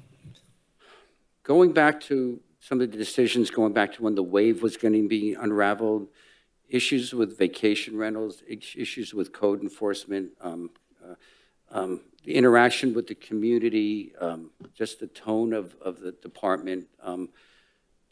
There's a new commission here, and Well, the Wave, he was not the city commissioner. what was that? When the Wave streetcar was being considered by the city commission, he was not the city attorney. It was But- Cynthia Everett. But that part of the unraveling of it was when the transition, when he was coming back on in. Let me get a feel from my colleagues, that I also, the exact same thing, this is a conference. I want to get a feel for my other colleagues, how they feel about. Well, Mayor, Future if I of the could just city. say one thing. So, Vice Mayor, I want to just piggyback on something you said about vision. You mentioned vision a few times, new commission vision. But correct me if I'm wrong, City Attorney, vision is not part of the City Attorney's office. Okay. The City Attorney has to follow the law. The City Attorney has to follow the charter. The City Attorney has to follow state statutes. It's really, and by the way, the City Attorney actually, correct me if I'm wrong, the City Attorney is the City Attorney for the City Commission. I mean, who is your client? The municipal corporation, which is essentially you and the corporation, which obviously involves the city manager to some Right. extent. But So I would imagine that no matter what the vision is of these 5 people here, no matter what the vision, the job of the city attorney is to follow the law. Vision really is not part of that. I didn't want to get into it, but if you want to, let's go through a few things. Sure. The charter was rewritten. There's holes in the charter. We shouldn't have gotten to this point with the election. Number two, the date was set for the swearing in. The date is inconsistent with certifying the election. We should have been informed of that. I wasn't here then. This should not have happened. What happened during the election, that whole thing should not have happened. The deed on Snyder Park, why are we finding out after we made over and over again? These are just off the top of my head. My community had dozens of issues similar to this that leads me to lose confidence in the city attorney's office. And I think that my community thinks it's time to move on. And if I'm the only one here, so be it, and I'll accept the consensus of the group. If I'm not the only one here, maybe we need to discuss it and see if any of the other commissioners feel the same way. Well, ironically, on this evening's agenda, we're approving minutes from October 18th. And I know you keep saying my community, but on October 18th, and I'm going to go to those minutes because they're on tonight's agenda. So we had the city attorney annual performance review October 18th. So that was what, about 8 weeks ago? 8 weeks ago.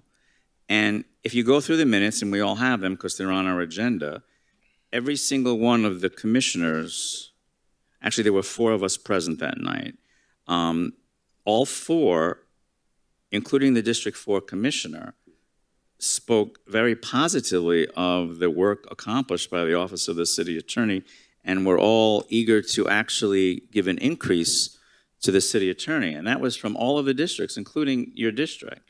That was 8 weeks ago. I understand there's a new election. I understand it's a different commission. But what I would say is, I mean, when I enter into a new board or when I enter into a new organization, I want to meet with everybody. I want to lay out my expectations. I want to lay out my concerns for the folks that I'm going to be working with. What I would ask of you and what I would ask of John and what I would ask of Commissioner Beasley Pittman is to do that, is to meet and lay out your expectations and your concerns. Because I just feel that what has changed in the 8 weeks, other than individuals up here, but not necessarily the workload. I'm going to show you, when we did our performance review, I have a folder from that meeting. There are so many pages of issues, and I know you've mentioned a few, but this city deals with so much in the city attorney's office. I mean, I have about this thick of issues and cases and so many things. I meet with the city attorney once a month, and we review the status of all of the issues. My biggest fear, and I'm going to be really honest with you now, my biggest fear is that with all of the work that's sitting in the attorney's office right now, that we come to a halt. And that's not a good thing for the city. It's not a good thing for the city. I too have spoken to a lot of people in the city since our last commission meeting. Everyone understands the concerns of the election. That is for sure. Everyone does. But even at my pre-agenda last night in my district, one of my constituents is a huge supporter of Commissioner Herbst. And he made a point of telling everyone, I think that we must keep the city attorney. He sits on he's also an appointee of mine on an advisory board. And he just said, please keep the city attorney. I've heard that from a lot of people that believe that at some point in time, you have to look holistically at a person's work. You have to look at a department's work without focusing on just one thing or one thing that you might have been upset with in particular, because it really is a holistic package of work that happens in that. I'm going to also say this. This is a holiday week. This is Hanukkah and Christmas. Are we really seriously thinking of laying off a person? What kind of people are we? I would say take a deep breath. Take a deep breath. Meet with the city attorney. Meet with the city manager, and be strong. Lay it out. What's on your mind? Lay it out where you want to see things happen, or what you want to see things happen, or why you feel he's not following the law. But I, for one, am not interested in firing any of the officers at this time, or especially during a week when we are celebrating Hanukkah and Christmas. I don't know what kind of person does that to another person. It's just not the right time. I would just ask all of our colleagues to please just, meet and figure it out, or review. I would say, I know there are certain issues that come to the forefront that might be particularly on your mind, but I would say go through this workload. I mean, go through the scope of what the legal department does, and then say, do you want all of these things to just start piling up because we're going to make a change right now at the very end of the year? I would also ask you to read the minutes of the December 18th meeting 8 weeks ago and read why all of the commissioners and mayor said, good job, thank you. And we, I don't remember what the percentage was. I think, did we go above the 3%? 20,000. So what percent was that? 8. Calculate it was an adjustment. About 7. About 7% raise. So the commission actually gave that raise. So again, that was 8 weeks ago. So I understand what's happened in the last 8 weeks. I do. I'm watching, I'm listening, but I just don't think that for the good of the city, that this is the time to do that. And at some point in time, we have to always look at the city as a whole and what's good for the city. That's it for me, Mr. Mayor. Mayor, this is a conference, right? As such, we could talk to our colleagues, and I appreciate, well, I have worked with Alan for the last couple of weeks. He is responsive and has done, nothing personal. I think he's done advising me on several things, but I do want to get the feeling from my colleagues here. It's a conference, if I can. Well, obviously, that's what we're here for. We Right. appreciate that. But I deferred to you because you asked that the item be put on the agenda, and I figured because you asked for that, you must have particular feelings, and so I deferred to you to be the first to speak on that. Okay. If you want to now hear what everyone else has to say. I would like that very much. Okay. So Yes, you please. completed your okay. At So, this time, I would like to go ahead and render my comments. go ahead. I am in a position where I want to move forward in a different direction. When I first was introduced to our city attorney, the conversation was one that was very engaging, and it was explained to me that his position overall is basically like my attorney for this position. And when we move forward, I'm basing my decision on the advice that was given at the time for the swearing-in ceremony. And I go back to the fact that it was suggested in the conversation I had, I felt like I was urged to go ahead and go through with the swearing-in ceremony when it was known that the election results were not certified. I am so uncomfortable with that because if I didn't have the insight to say no, that I was not going to do that, I still cringe at what may have happened.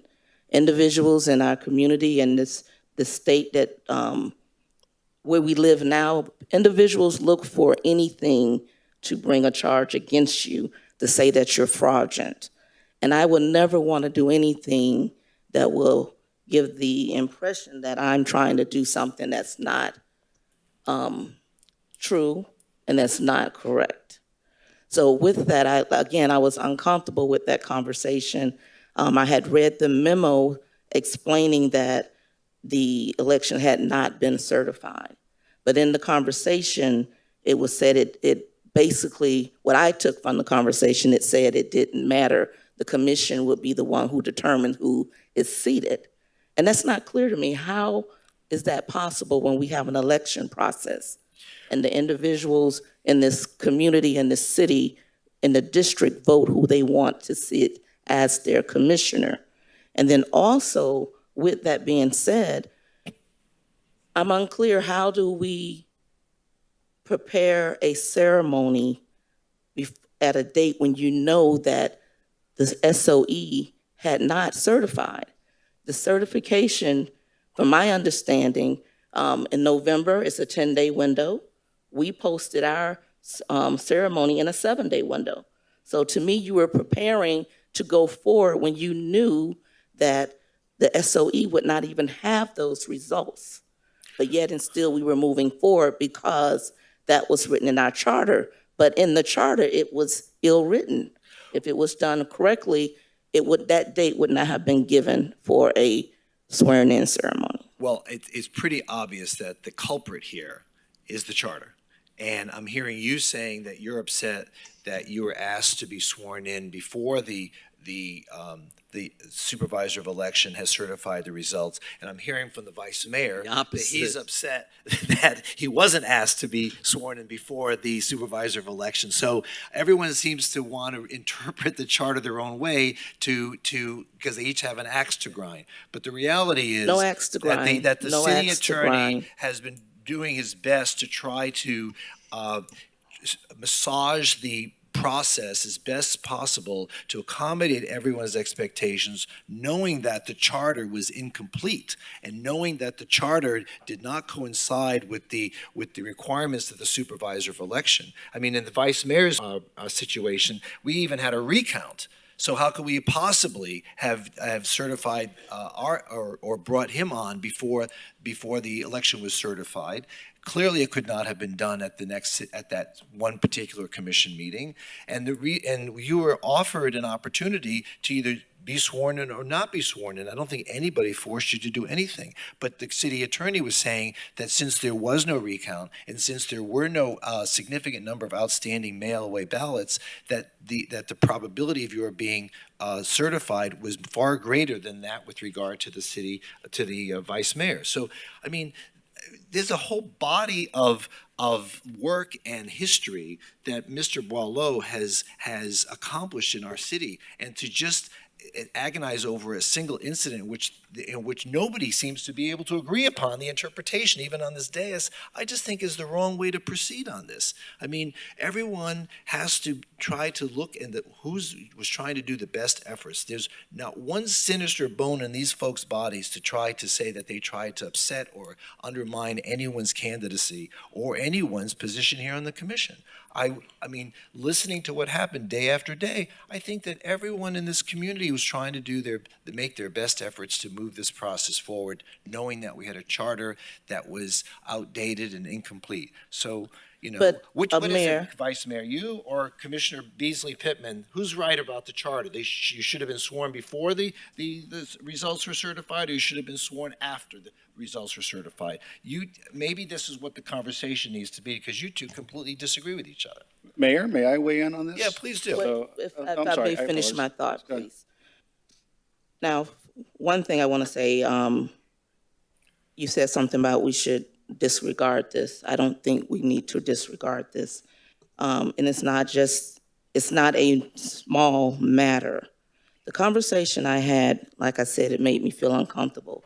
I was given, in a sense, a checklist of if I did not go ahead and be sworn in on that particular day, the repercussions that the city would have if I did not be sworn in on that particular day. And I'm still trying to figure out, what did that have to do with me when I did not write the charter? The charter was written and approved, my understanding, by our city attorney, yes or no? Long before he was city attorney. Okay. Long before he was. Correction, no, that's But let me- 2018. If I may, please. With our That section was not charter- in 2018. That was back in, I think, 1986. Okay, with our charter, is our charter not something that we review to make sure that it is accurate? Is that not the responsibility of our city attorney? Actually, our city attorney asked this commission to convene the charter review board, and this commission kept putting it off and putting it off. He continued to advise the commission to have us reconvene the charter review board because he saw so many holes in the inconsistencies that shame not on him, but on this commission for not having moved that forward. Okay, if there were errors in there, he recognized them. Why was I included to participate in something that was not correct according to the charter? If I can explain. Yeah, go ahead. Okay. The charter, the ultimate judge of the elections is the city commission.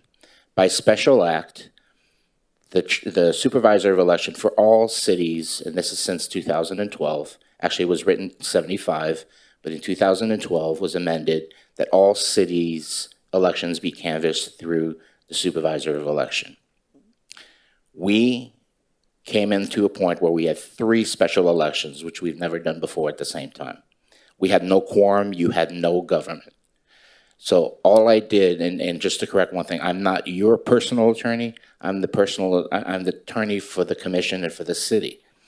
And the options I provided to you were because mathematically it was impossible for you not to win that election, regardless of certification. We checked, I think there were 6 outstanding overseas ballots. So it was mathematically impossible for you to lose. We were facing basically no city commission, no quorum, which has never occurred before. The provisions, the interim government provisions of the charter could not be exercised because this was never contemplated under the charter. So in our conversation, I provided the options on behalf of the city that if there was not a swearing in of a 3rd member, we had no quorum and we couldn't continue with the business of the city. We had a commission meeting the next day, or actually that same day, which we had to cancel, which was fine. But I would not be doing my job if I didn't give you all the different variations of what the options were and what those results would be. Had I just said, no, you don't have to, and the reason the certification of the supervisor of election became an issue was because the vice mayor only won by 49 votes. Even after the recount, there were still 150 somewhat overseas ballots. Statistically or mathematically, we had to wait. Because again, we had another candidate there that was close, not too close, but had that changed, then I would have Commissioner Cochran sitting in that seat wanting to fire me also. I have to not only look at the 23% or 24% of people that voted for one candidate, but there's the other 70, 80 something percent that did not vote for that candidate. I have to represent the city. So our conversation was a representation of what all the options were. It was not to push you into any decision, but those were your options. So the supervisor, if the supervisor of election, although under the special act, it says he has 5 days to provide the certified results, which did not occur here, the city commission nonetheless can come in and accept the results. However, here we had a challenge under 3.04, and we had an election that was too close to call. The only mathematical certainty was your election, and that's why you were given the option of being able to swear in so that we could remedy the fact that we had no sitting commission, which again had never happened before. It's not a well-pled, or not a well-written charter. I didn't write the charter. I don't get to just fix the charter.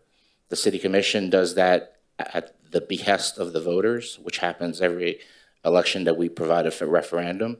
And that's the one we're stuck with, and unfortunately the one that we had to. And the fact that once certification occurred, no swearing in occurred, that has absolutely nothing to do with me. I'm not in charge of scheduling. I didn't schedule the first swearing in. Somebody mentioned that we shouldn't have scheduled the first swearing in. I have nothing to do with scheduling. Okay. One other comment. When was the revision, if that would be the right term, when was this updated? The charter was updated to add this date of November 15th to write the articles in about special election or the change of our elections. It wasn't in 2018. That hasn't been touched in many years. I'll get you the specific year. The only thing we changed back in 2018 was the city commission decided to change their terms from 3 to 4 years. Mm-hmm. They remain still 3 terms. They eliminated the primary election, which now we're discussing possibly putting back in. And there was a sundry other items and corrections that needed to be made in conjunction with those changes as well. We changed the amount of money that can be donated to a campaign. We changed the source from which that money can be derived. And we decided to make the election cycle begin with the presidential election cycle and take it away from the spring cycle. Those are the changes that we made. Correct, to November. So for clarity, that was not in 2019? What was not in 2019? The change in the charter for the November 15th date, everything pertaining to There was no special elections. No, we didn't touch special elections in 2018. No. Or 2019. And I'll have to go back to see, but my understanding, that's been around for quite some time. That was originally, that was in there for quite some time. I don't know if it goes all the way back to 1986, but it's been several decades as far as I know, that we did not touch that. Because I'm still searching for clarity as to that article that specifically defines November 15th.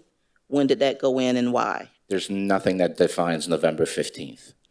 There's one section that says on a special election, only a special election, it's done the following Tuesday. So it could be varying dates. But again, here, you had issues. You had an election too close to call, and you had a challenge under 304. So that couldn't happen. When you look at the charter, you can't look at one section in isolation. You have to look at the whole charter. That part I understand. Right. Yes. Okay, thank you. Okay, you're welcome. So Commissioner if I Herbst. can, a number of comments to that. So we revised this entire section, as was discussed, back in 2018. So if we are revising the terms of the elections, the dates of the elections, all manner of elections, the time to fix the inconsistency between the charter and the state law about the certification of the votes should have occurred at that time. Again, I think this is what we're referring to, is that the opportunity to clean up the charter, the advice that we're getting from the attorney's office about the issues that can be of concern should have been addressed at the time we changed all these other things. And we But were if I advised may, to do so. hold on, please. Okay. I'm not done. Commissioner Glassman, I need to address certain things you raised. So your comment about this being the holidays, I'll remind you, you had no problem firing me on the day after my birthday. So apparently holidays and birthdays are irrelevant. No, I'm not done yet. Okay. So please don't interrupt me. Thank you. Okay. I didn't know that you well, fell in the category of Hanukkah and Christmas, your birthday, but that's okay. You know, Didn't it's an important day in my life, as those may be to other people. sorry, I Again, I'm guess- not, please, Let's check John. please don't interrupt me. My apology. Go ahead. Thank you. I will also remind you that I got a glowing review and the maximum raise that would have been allowed, consistent with everybody else when I got my review. So I would point out the inherent inconsistencies in how you treat some charter officers with respect to other charter officers. So I think it's very important that we look at that. But when I brought up my concerns about the city attorney, as I said at the time, there were ample opportunities to have that meeting. We could have had the meeting that swore everybody in. As soon as the votes were certified that Friday, we could have had that meeting on that Tuesday. I specifically asked the city manager to call for a meeting immediately because the two of you were in town attending the Light Up the Beach, so I knew you were in town for a party. The other three of us were in town. We could have had that meeting on that Tuesday. That would have been the first available day, as soon as earliest time available to have that meeting. We didn't. We didn't have it on the following Tuesday when we could have had it. In fact, we waited 3 weeks in violation of the charter to swear in the new commissioners. And Okay, that hurt, and that and that was hurt the you in amp- what way? I'm sorry? And that hurt you in what way? We violated the charter. The charter is our constitution, okay? The charter We do is the not violate Constitution, but the charter is inconsistent, and therefore we're trying to. No, it was not inconsistent Dean, could I on the have, I'd next like to hear what John Tuesday. says. Okay, it was inconsistent on the first Tuesday. It was not inconsistent on the second Tuesday, nor the third Tuesday, Mayor. So please, we don't violate our charter because it's inconvenient. I take great exception to that. May I just answer some of those Yeah, go ahead. comments? Thank you. Number one, I apologize. I did not know it was your birthday. It wasn't on my calendar. Two, you mentioned that you too received a raise as the auditor and a glowing review. That was how many months though before the termination? Let's see, 8? probably in September. About 8? September, October, November, December, January. Okay. 5. It wasn't 2 weeks. Wasn't 2 weeks. It Right. And it wasn't. was the same commission. Right, but it wasn't, again, my point being, we just did the performance review on October 18th for the city attorney. You had much more distance between the review and then the termination. And again, I'm not happy going into this. You're bringing this up. I don't want to rehash, relitigate, because folks, again, look what we're doing. This is becoming grudges. These are grudges. These are personal grudges, nothing to do with the betterment of the city. I'm listening to this now and I'm hearing grudges. Birthday, you had no problem firing me. I. This is not about us as individuals. This is about our city and our process. So let's get back to your calendar, Commissioner Herbst. The week I also requested, I think I was even quoted in the paper as wanting to have a meeting as soon as possible. I was told I couldn't have that meeting because that week, the first week, the city attorney was going to be out of town, correct?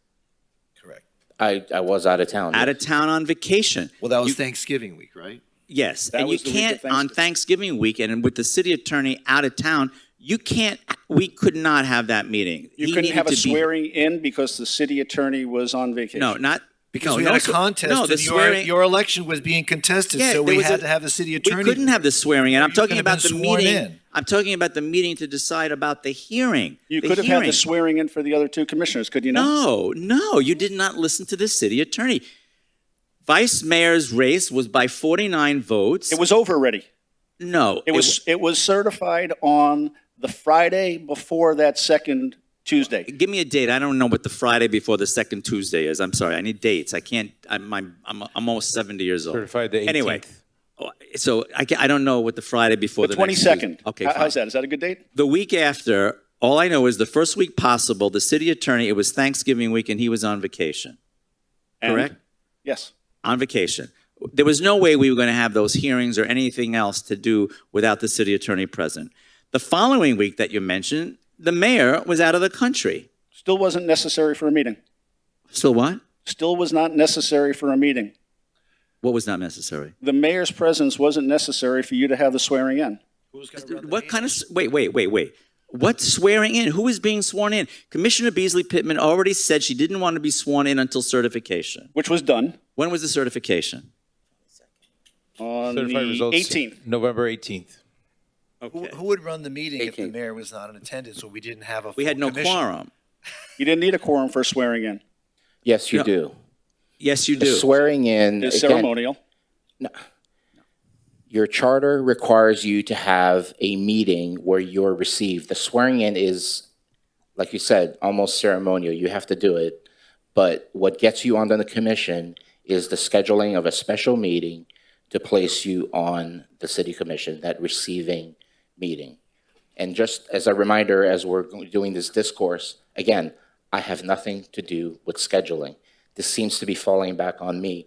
I have nothing to do with scheduling. Nothing to do with scheduling. I understand that. And I understand that where we should be talking about the performance review, the performance, the overall holistic performance of the city attorney. And obviously it was fine up until October 18th, which is just 2 months ago.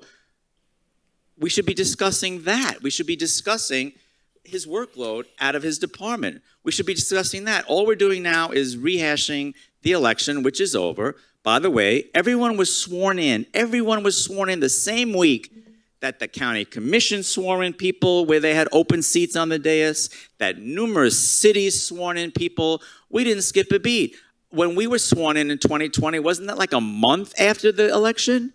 A month after the election. And everyone's losing their mind over 3 weeks? Please, I cannot even believe that this is the discussion we're having when we should be looking at a department's work, a city attorney's work, and looking at it truthfully and putting aside all of these election issues, which I think we've put to bed. You know what? We didn't have the hearing. We didn't have the hearing because the city attorney said we shouldn't have the hearing. Although the counsel for the person filing the claim against the election of District 1 disagreed with that interpretation. We got legal letters every single day from Mr. Herbst's attorneys, from Mr. Keachel's attorneys, back and forth, back and forth, back and forth. The city attorney was responding to those letters in real time in an unprecedented situation, uncharted waters, no pun intended, and doing the best he could to try to navigate the commission through a difficult situation. Through no fault of the mayor or mine, 3 of our colleagues resigned midway through their terms. They quit and left us without a quorum. I think we did the best that we could in those few weeks when we were left without a quorum. But it was no one's fault on this dais. And then everyone was sworn in as soon as possible. Commissioner Beasley Pittman made the choice not to be sworn in when it was offered to her. She wanted to wait for the certification. Understood. That's her right. That is fine. We were fine. But then again, we understand why Vice Mayor Sturman could not be sworn in right away. We had to wait for the absentee ballots. 49 votes is very close. And we had to put to rest the claim against the election of Commissioner Herbst. We were all scheduled to go with the hearing on the advice of our city attorney, who said, can't have the hearing. That did not please the claimant's attorney at all. But that was his advice for the good of the city. What he was seeing as how we could follow the charter and state statute said, you cannot have the hearing. Guess what? No hearing, we all gathered, all three of you were sworn in at the same time, the same week that the commission in the county was sworn in, same week that the other municipalities were sworn in. Nothing lost, nothing lost. We didn't skip a beat. I would ask everyone to take a deep breath. Deep breath. We're all here. We need to move on with the business of the city. I am too concerned with the workload sitting in the city attorney's office. And by the way, the city attorney is very hands-on city attorney. You will learn that when you work with him. The city commissioner from District 1 knows that he's a hands-on city attorney. It's not like he just goes and delegates and assigns everything to all of the assistant attorneys. You will learn that he is very hands-on. So when you say to me, why are you concerned? There's a whole department there for all of these cases, all of these issues, all of this work. I would say to you, because he is a very hands-on city attorney, we will lose a tremendous amount of time. We will lose a tremendous amount of issues, projects that will fall by the wayside. We will just lose way too much right now for where our city is moving. Again, I would urge my three new colleagues to set up meetings with all the charter officers, but especially the city attorney, and in no uncertain terms, please let him know your concerns. Let him know why you feel that there are issues with the way he has practiced law. What laws has he broken? Well, would it be helpful perhaps if we maybe wait, since we have new commissioners, two of whom have not really had a lot of interaction with Mr. Boileau, would it make sense to perhaps have this discussion in 6 months when they've had an opportunity to work with him and to see at that point the work performance and the job performance, and have a more educated background in which to make a decision, as opposed to, like you say, turning this on a single issue or a single personal episode?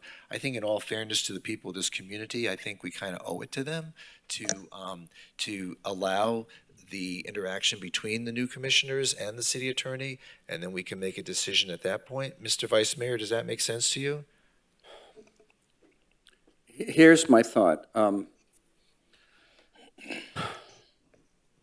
In my pre-agenda meeting, I had numerous people come through with example after example, and I said, listen, don't bring it forward, because I was under the impression that Mr.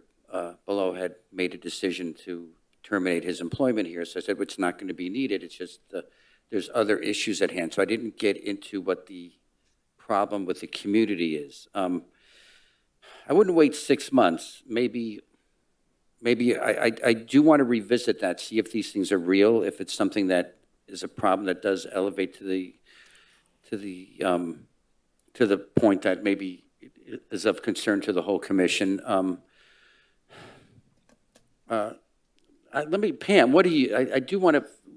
What is your thought? I'm sorry to interrupt before. I'm sorry. Just one quick quote. When I look at the minutes from October 18th, this is important for you, because when we had the performance review, that's an agenda item for the city attorney. That was an agenda item on October 18th. Guess how many people from District 4 showed up to talk about the city attorney's performance review or the city attorney? I wasn't commissioner then. No, I understand, but this was only 2 months ago. We did a performance review. It was an agenda item for the city attorney on October 18th.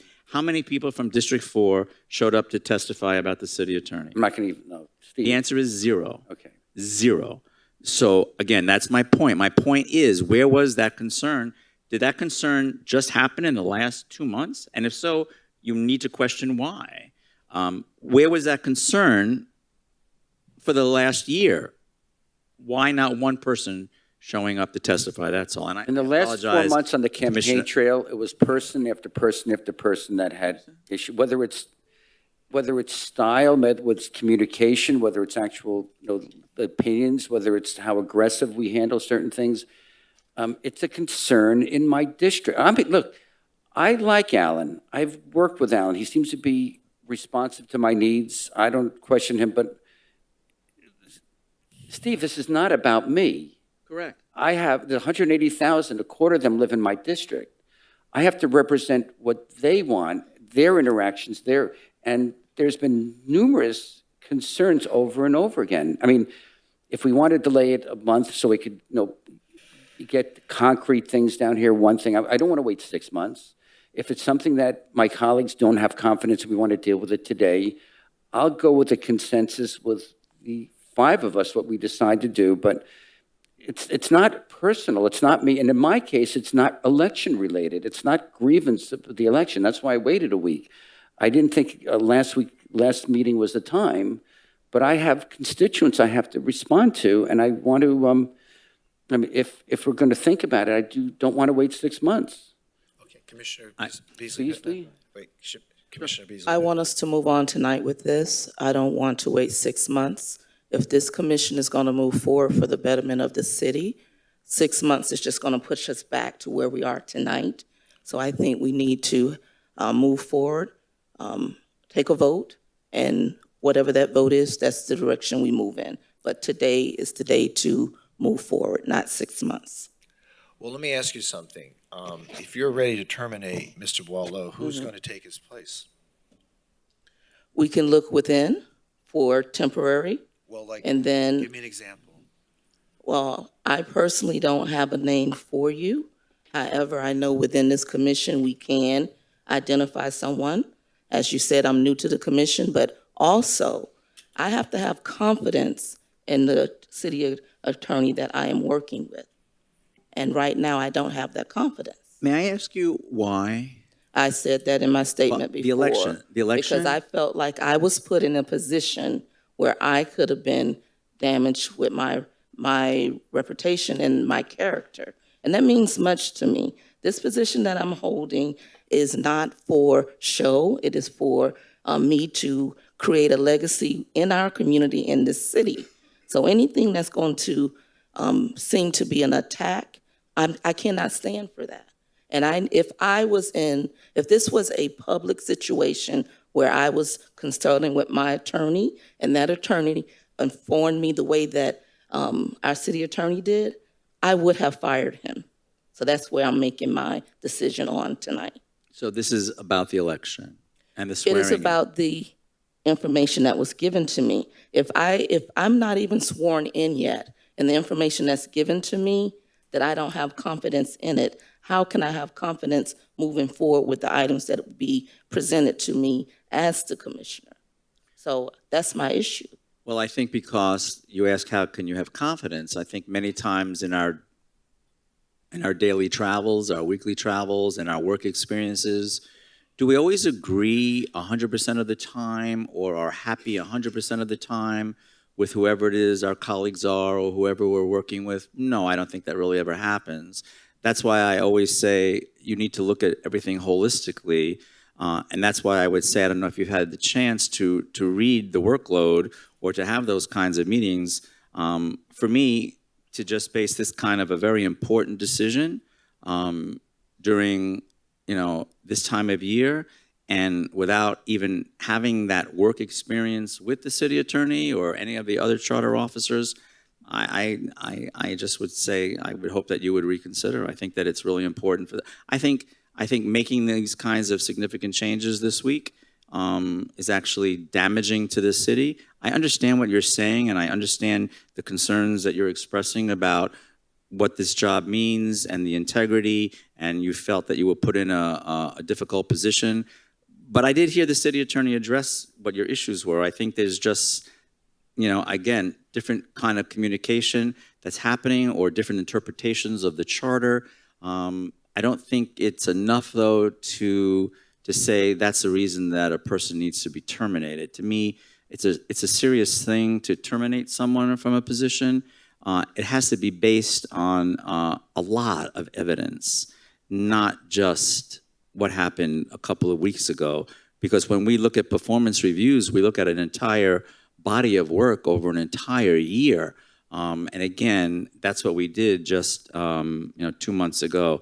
I just think that this will be a tremendous setback for the city. And I would urge all of you to do and to treat the person the way you would want to be treated, and to make that person have that opportunity to prove to you or to maybe even confirm your doubt. But I don't know how that decision can be made so quickly without having that experience. I'll be honest with you. I've had my disagreements with the city attorney over the last 4 years, 9 months, several times, and he can give you a list of the things I've disagreed with him on. But I I think don't, there's another folder of those. I think I have that folder over here. But no, seriously, that happens. That happens. I mean, people will disagree. They'll interpret things differently. They'll have different opinions. That's why we have courts. That's why we have judges. That's why we have juries. No one is ever going to agree 100%. Do I think that the city attorney has in his heart the desire to hurt your integrity or to damage you in any way or to make you look bad to your district or the city? Absolutely not. Absolutely not. And again, I would just ask you, again, I know that you are a woman of faith.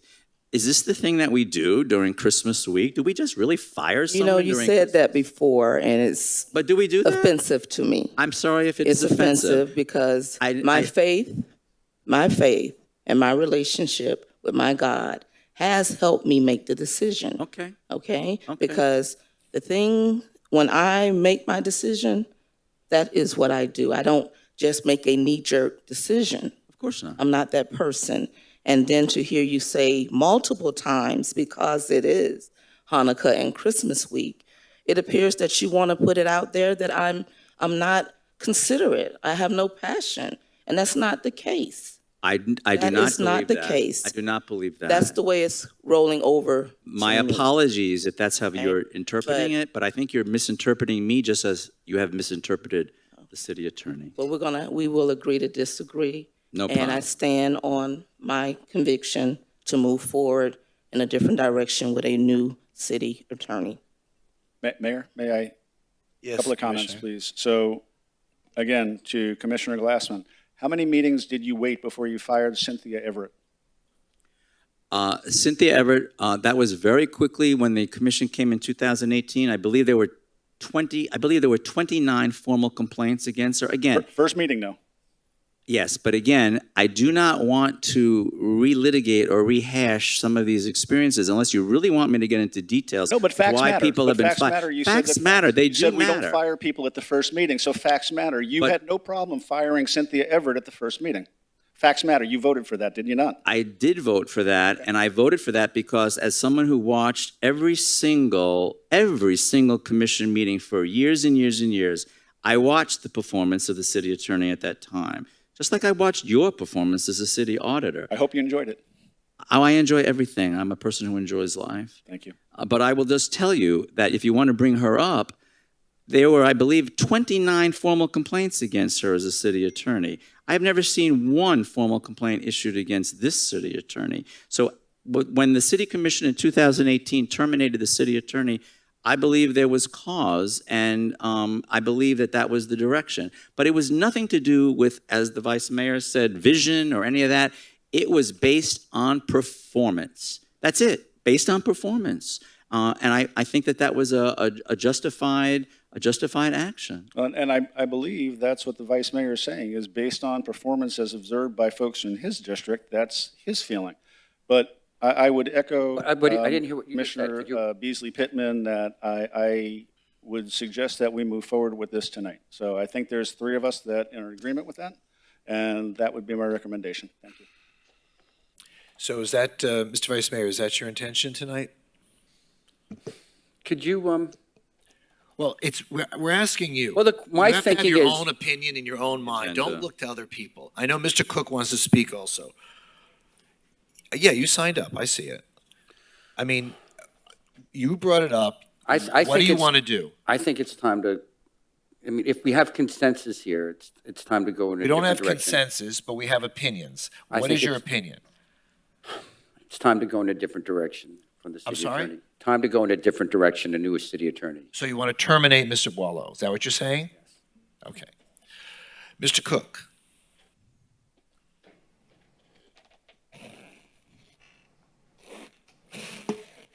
I'll speak to the work. That's what you want.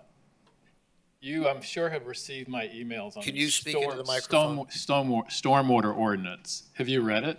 Yes. It's poorly written. February 2021, I received an email saying the city attorney is going to answer my concerns. There's about 500 or 600 residents in the city that are being double billed for stormwater fees because they have a granny flat, which is not a separate dwelling unit and is not rentable. I finally got the response almost 2 years later. It was a visceral response. It did not address what the ordinance was, or it did not address my concerns. Did you read the response? I sent it to you. Yes, I read all my emails, thank you. That's the second time you've asked me that question. Right. So, no, with this, I didn't ask you before. It wasn't written before. That was a different email. All you have to do is look at that ordinance. When that ordinance, or resolution, excuse me, when that resolution was written, it was as if you gave 4 attorneys the job, and I'm not saying it was Alan's responsibility, but he's the head attorney.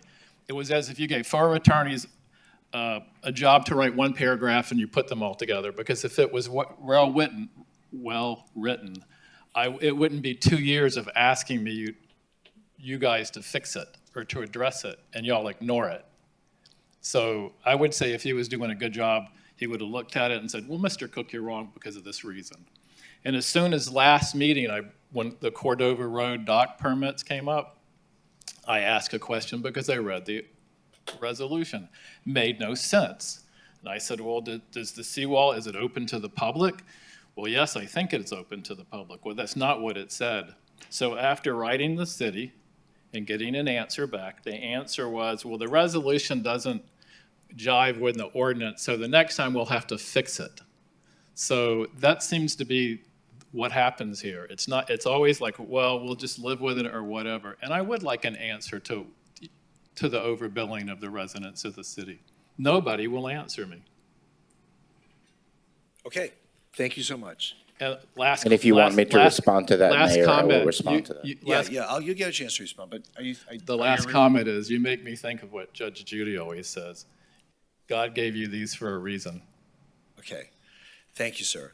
Very heavy. Mr. very Boileau, could you talk to us about the history of Mr. Cook and what we have done to research his claim and the results that We've been dealing with this issue for a couple years now.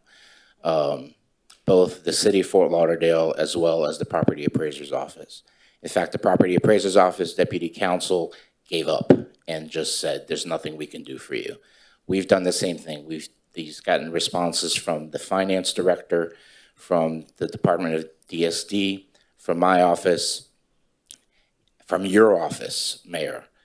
It's this repeated argument that nobody is responding to me and they're not explaining. We have explained over and over again. It's just the explanation. We're just not giving him the answer he wants. So it is properly being billed. There's no overcharges and there's no refunds. And that's what I've had to finally say, because again, through staff, through the property appraiser's office, there's just nothing else we can do.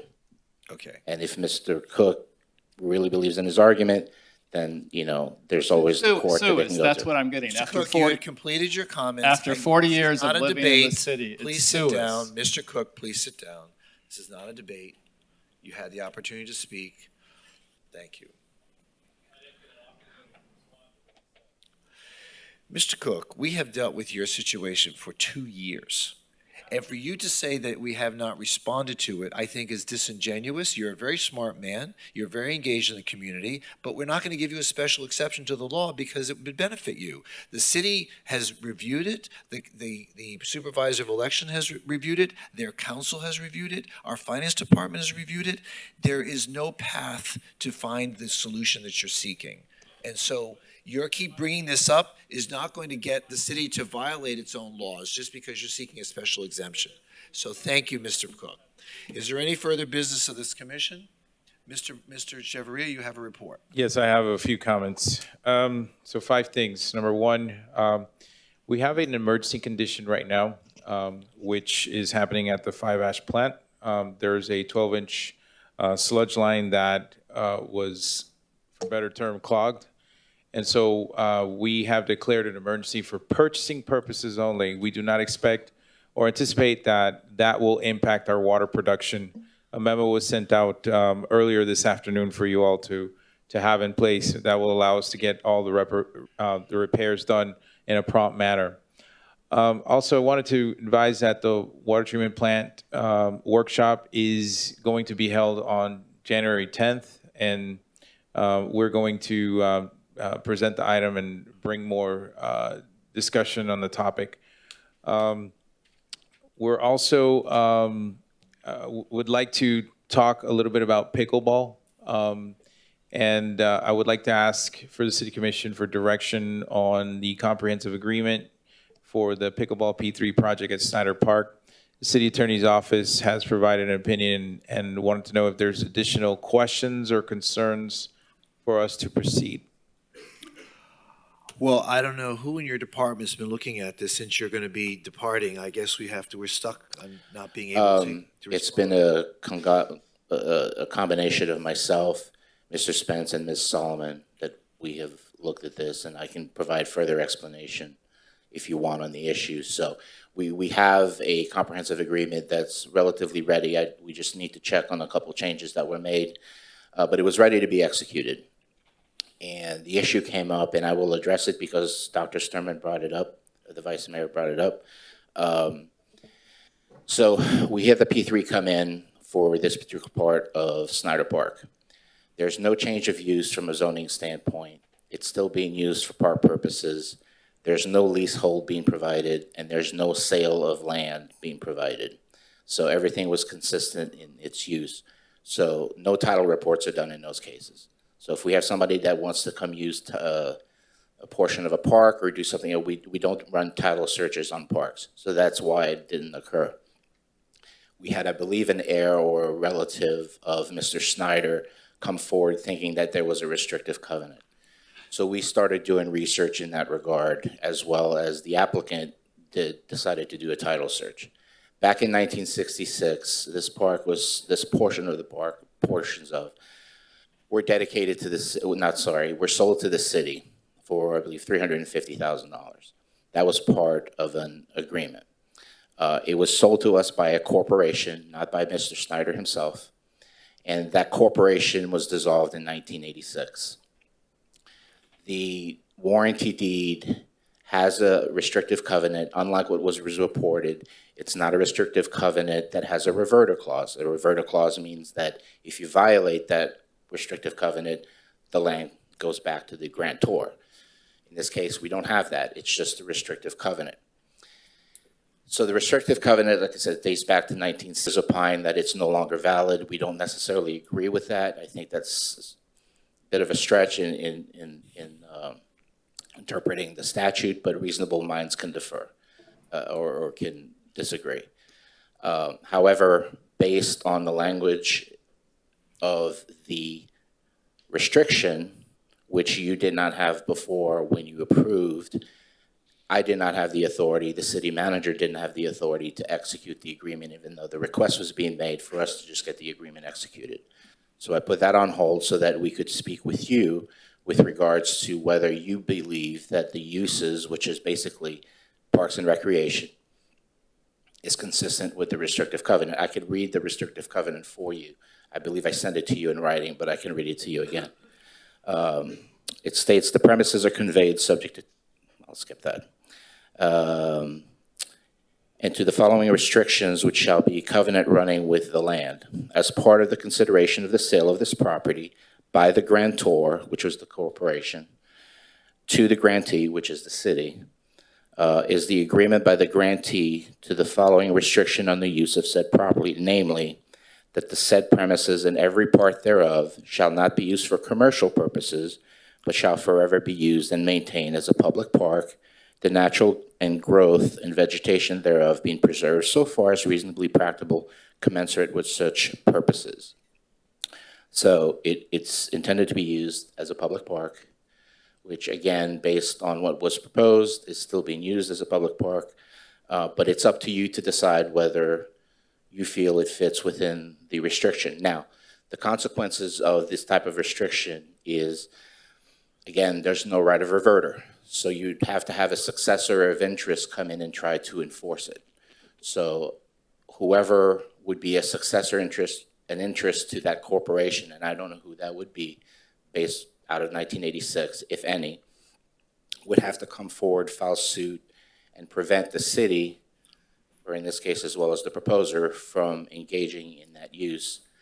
There's some similar case law out of Miami-Dade with regards to, I can't remember the tennis tournament, but it was down there that some challenge was raised also to a restrictive covenant. And the sole issue there came down to public access. And as long as there was public access, it was deemed to be acceptable and within a very similar restrictive covenant. So again, here, it's up to you to decide.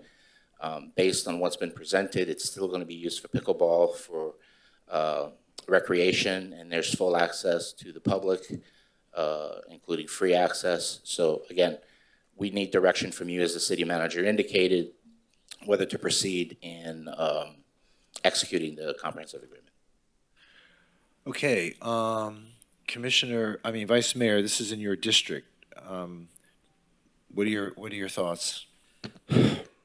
This is quite a hot topic right now. On the one hand, the last commission, there's two opposing things here. On the one hand, the last commission voted, I believe, 4-1 in favor of this project. Is that correct? Yes. Yes. Okay, or maybe there was one that was not present. I've spoken to Ben and Heather and Robert about this in detail. I cannot speak to the two other people that are up here by sunshine, but I did speak to them. Since then, there's been a lot of community concern about this project as a whole. So there's two things to separate out. Number one, the project as a whole. Number two, actually, you're here just for one narrow piece, that one restriction alone, not the project as a whole. So I'd want to separate those two things out. There's the deed issue. As far as the deed and the legal aspect of that, I'm not going to opine on that. I'm not an attorney. I'm not going to say whether or not it is legally binding or not. As a whole, I did speak to head of parks, and what I will want to do, Greg, before going ahead with the project as a whole, I am going to have, I wasn't here when the project was presented. From what I gathered, there was a lot of support at the time of that meeting. Since then, there's been an outpouring of opposition to the meeting. The neighborhood feels that they were not part of this process, and I'm the newcomer to this right here. I am obligated to reach out to the neighborhood, and before, I'm not talking about the deed issue per se, but when that's behind us, before proceeding, I do want to get neighborhood input. Phil from Parks is willing to have a neighborhood meeting, as well as the people that were proposing this to give them input. As far as the deed, I'm not going to comment. I'm not an attorney. I'm not going to say whether or not it is legally binding. That's beyond my expertise.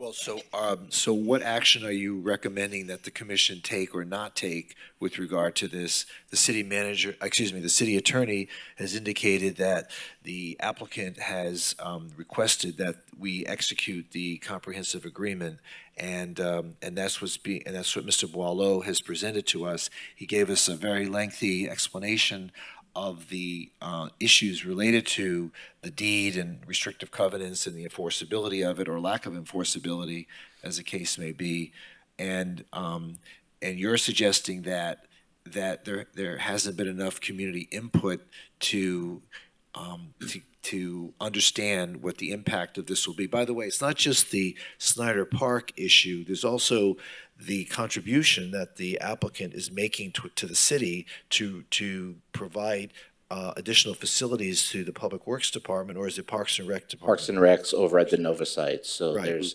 some input. And again, to go back to the risk aspect, the city really doesn't have a risk in respects legally wise, because the risk is being taken on by the P3 person. But you're correct. There is an expenditure there dealing with the relocation of the Parks and Rec facility, to the Nova site.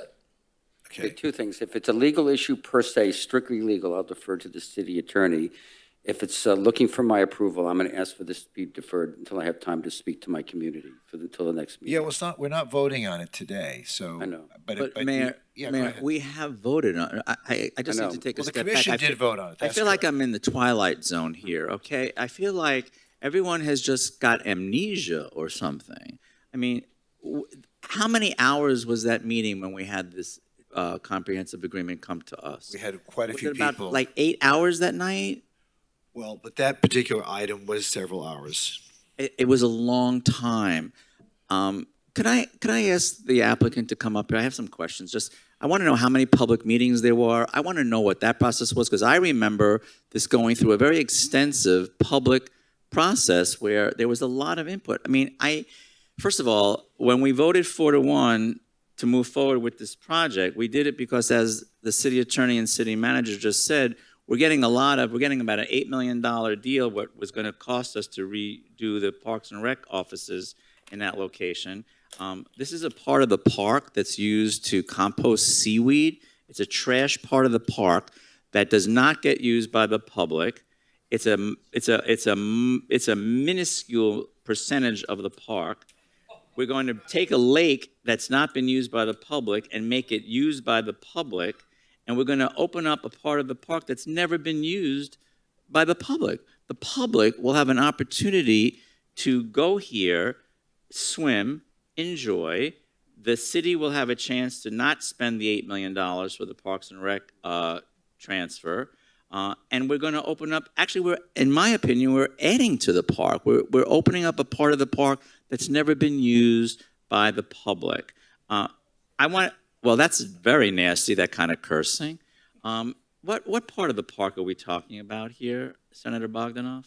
Thank you, Commissioner. The part of the park, right, where we're Please looking at. introduce yourself. I'm sorry, Ellen Bogdanoff for My Park Initiative, which is the organization that's doing the P3. The part of the park that we've identified is currently, virtually all of it is inaccessible to the public. It is fenced off. It is the transfer station as well as the seaweed mound, which has currently a lot of trash in it, so it has to be broken down. The beach, which was activated in the 60s and 70s, has been closed for a very long time, and the bathrooms immediately adjacent are unusable. They're basically have been boarded up. So that's the part of the park that we're looking at, and we've been working with the community for a very long time. I've reached out way back in the spring to the Edgewood community. I had given them an article to put in their newsletter. We presented at Parks and Rec. I was called by a number of people. I offered to go to every community meeting I could. A lot of them broke during the summer, so I couldn't get to the Council of Civic Associations. I presented to the group Lauderdale tomorrow. There were a number of questions there. Nobody seemed to have an issue. I have attempted to get with Commissioner Sturman to explain to him the merits of but we've not had the ability to get together to talk comprehensively and to show him the slides that you all had the privilege to see. With respect to what I thought the decision was here today in speaking to the city attorney, is you already voted as a commission to move forward and execute. There was a period of time in which we stalled because you want to make sure that you're not signing an illegal contract, right? But in light of the opinion from the city attorney, knowing, and we hired an expert to opine on the MARTA rules, and she is of the opinion that it is extinguished, and we might disagree on that, but she's of the opinion that the restriction no longer exists. Additionally, we also believe that even if it did exist, it would be comparable to a parks program, because everything that we're proposing as part of this project is in the parks zone code. So obviously, if how you identify a park, this is definitely a park, 100% open to the public. There has been extensive discussion. I don't know that I got to every single person, but a lot of this, I say the crescendo of what's been happening is because people have been going out there with a petition. For a number of people that have contacted us, they're telling them that we're taking over we're privatizing the entire park, that we're tearing down trees, that we're going to lose the park because we're violating the restrictive covenant and it's going to go back to the old owners. None of that is true. So unfortunately, a lot of the people are signing the petition. And if you read the language of the petition, it's pretty scary, because what it's basically saying is you have to leave it as it is. and put it back to its natural state. So that section of the park was actually a rock quarry. So we could go back and make it a rock quarry again with a massive hole. We're not tearing down, with the trees that we are moving, we're actually adding trees, we're adding greenery, we're activating the beach. We're bringing that part of the park, which is less than, I think, it's 5% of the total of the park, we are activating and making it accessible to the public once again. So I have to respectfully disagree with a lot of the information that's out there. We've not had the opportunity to get to every single person, but I talked to a number of people last night at Commissioner Sturman's meeting, and we continue to talk with people. We also have the DRC process to go through. I mean, we haven't even started the process where we're going to get public input on what's actually going to go on that site. Plus, we're also hopefully solving a problem for the city and redeveloping the north site for Parks and Rec. Can I ask And you that's, oh, I'm sorry. Can I ask you a couple questions? I mean, I spoke with Phil a couple times, including this morning again. Number one, the area in question currently is not being used by the public, correct? Correct. I think it's sectioned off, it's fenced off, it's not being used. Number two. A large portion of it, not 100%, but a large portion. So it's going to be actually adding space. I mean, number two is the lake. They're going to be making the lake usable again. It's always been a challenge. They're going to be taking over the lake. Is that We're going to correct? be activating the beach, and also in the comprehensive agreement, we are responsible for maintaining the water quality if there's going to be swimming and whatever recreational activities will take place on the lake. Okay. Would the use of the park anticipated will be increased by what you're bringing in there?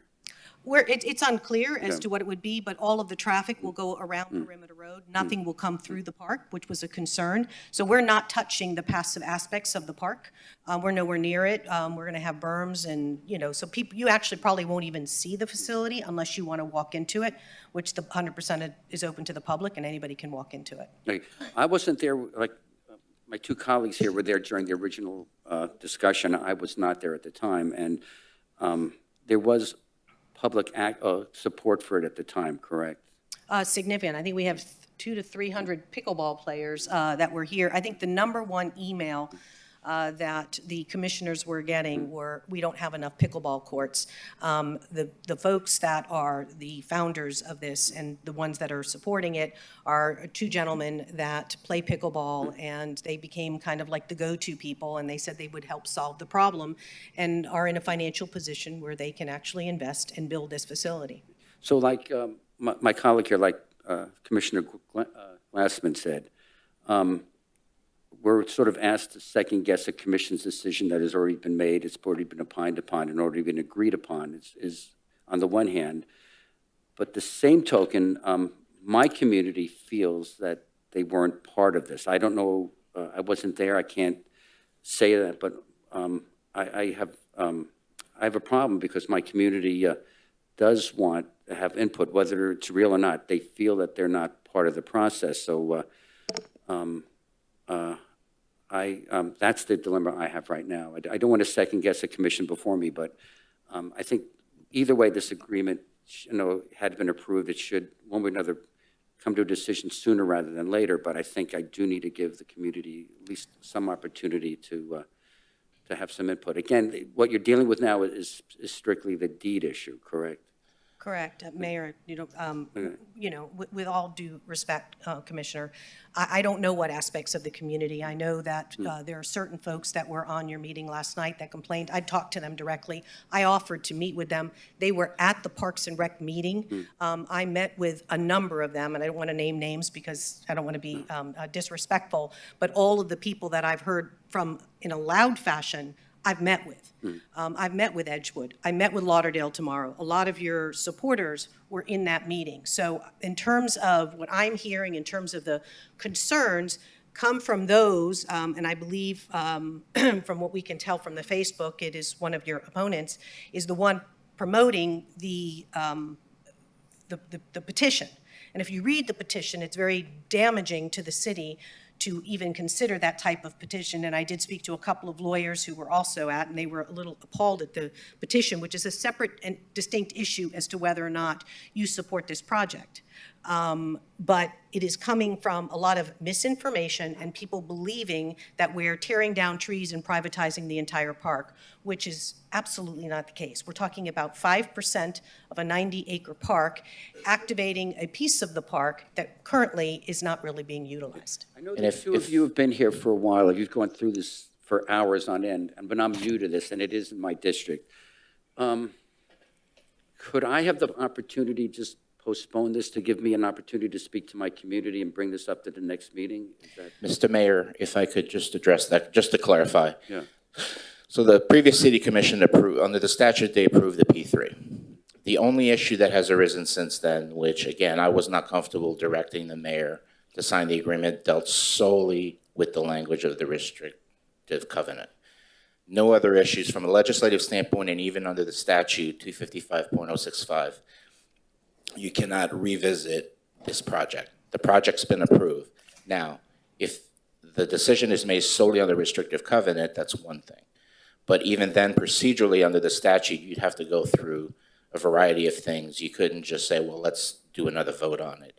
You'd have to sort of revamp some things. So to the extent that the community wants to, and I hate to use the word, rehash some issues that were already discussed at the previous deliberations, that wouldn't be permissible.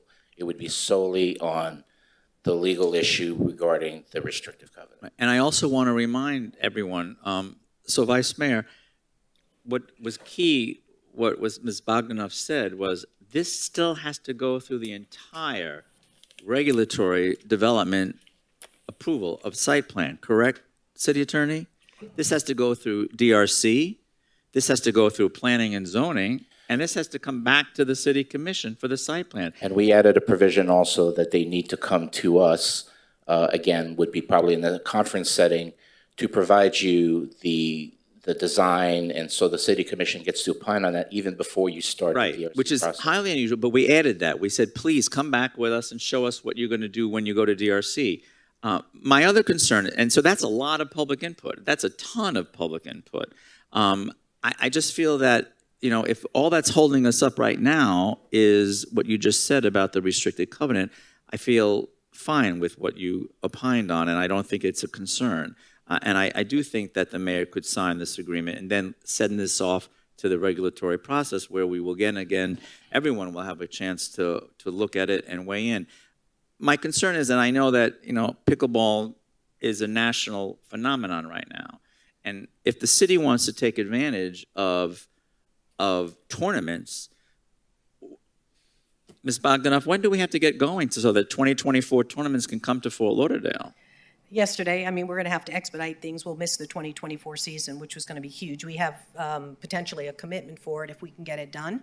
I mean, I think if we expedite things, if the city cooperates, because I know that it's important that they get the northern site for the Parks and Rec, and if we work closely with the city, it's possible we can get it done, but it's been delayed because of the new revelation on the potential restriction. But I think that's why we have to send this off into the development and regulatory process. I mean, we voted 4-1 to do this. I think it's a great enhancement for the park. I've heard nothing from people except we're looking forward to this part of the park being accessible again to the public. We've never had a chance to use it. I just think the benefits with the monies that will be coming our way to do the transfer with the Parks and Rec staff, I just think that there's a tremendous amount of positive and really no negative. And I would just urge us to let the mayor sign the comprehensive agreement and send it off to the development regulatory process. Any other comments from the rest of the commission? Commissioner Beasley Pittman? What are your thoughts? With what I do know about this project, because I've been following it before having this position, and it has been discussed in detail and a lot, a lot.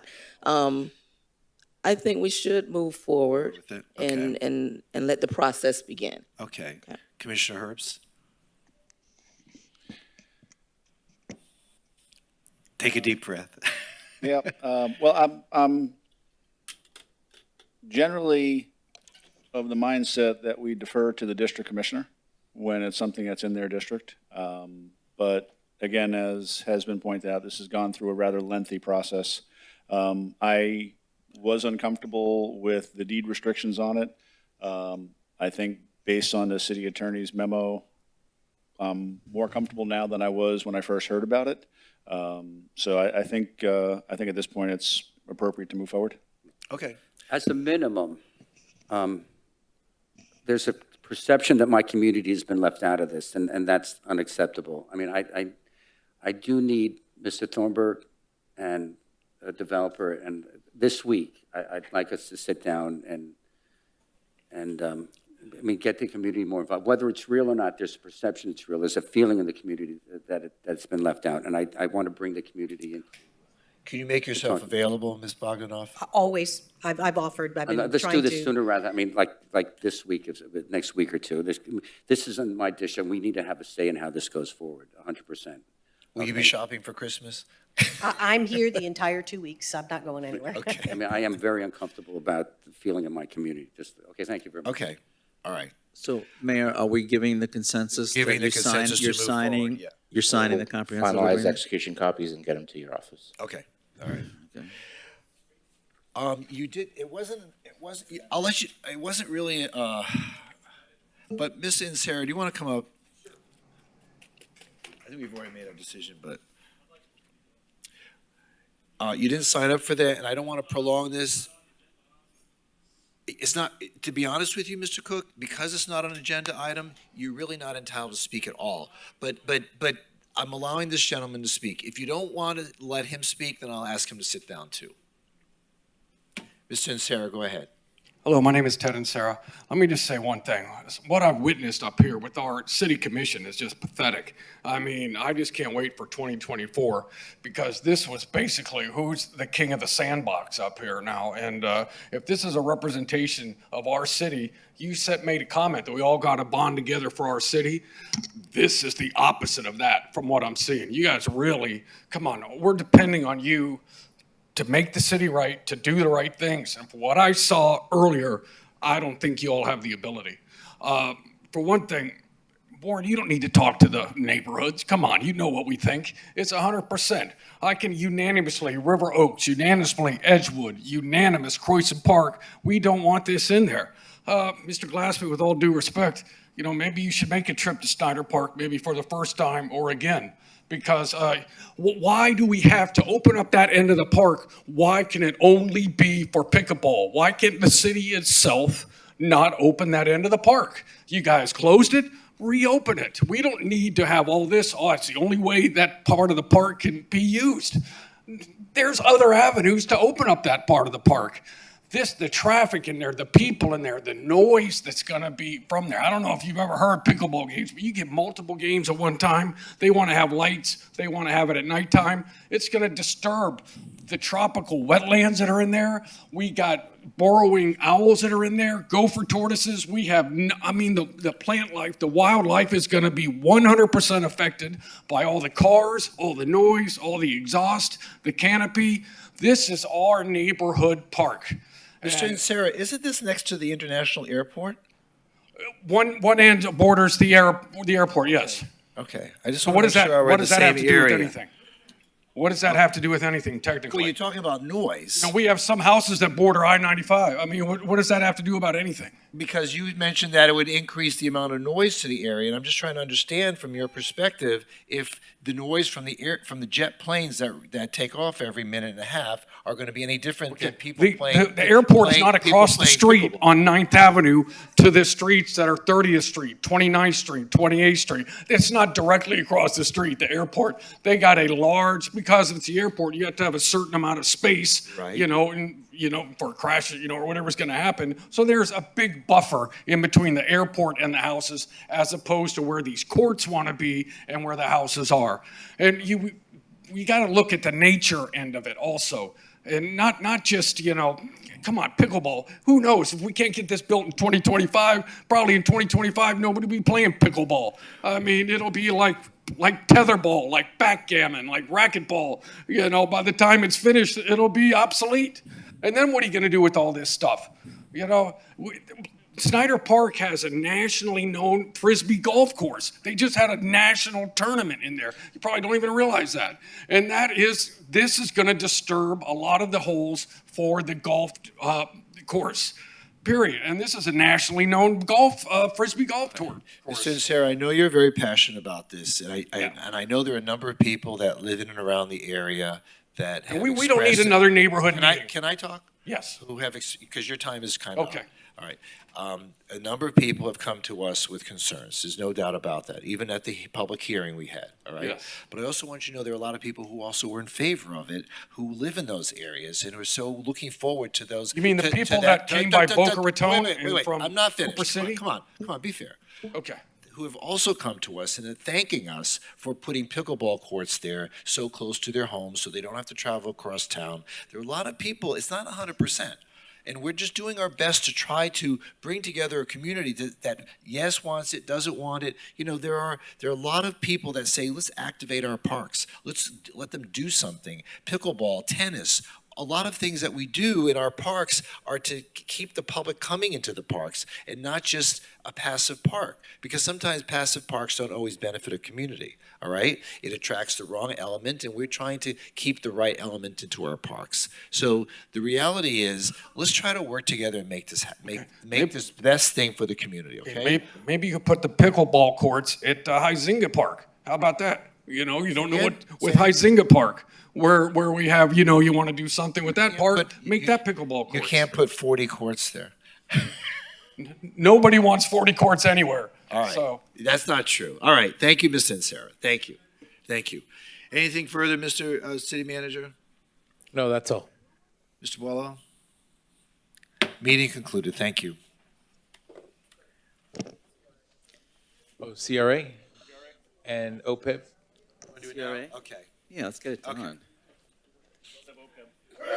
Bless you. Okay, let us begin the Community Redevelopment Agency Board. Please call the roll.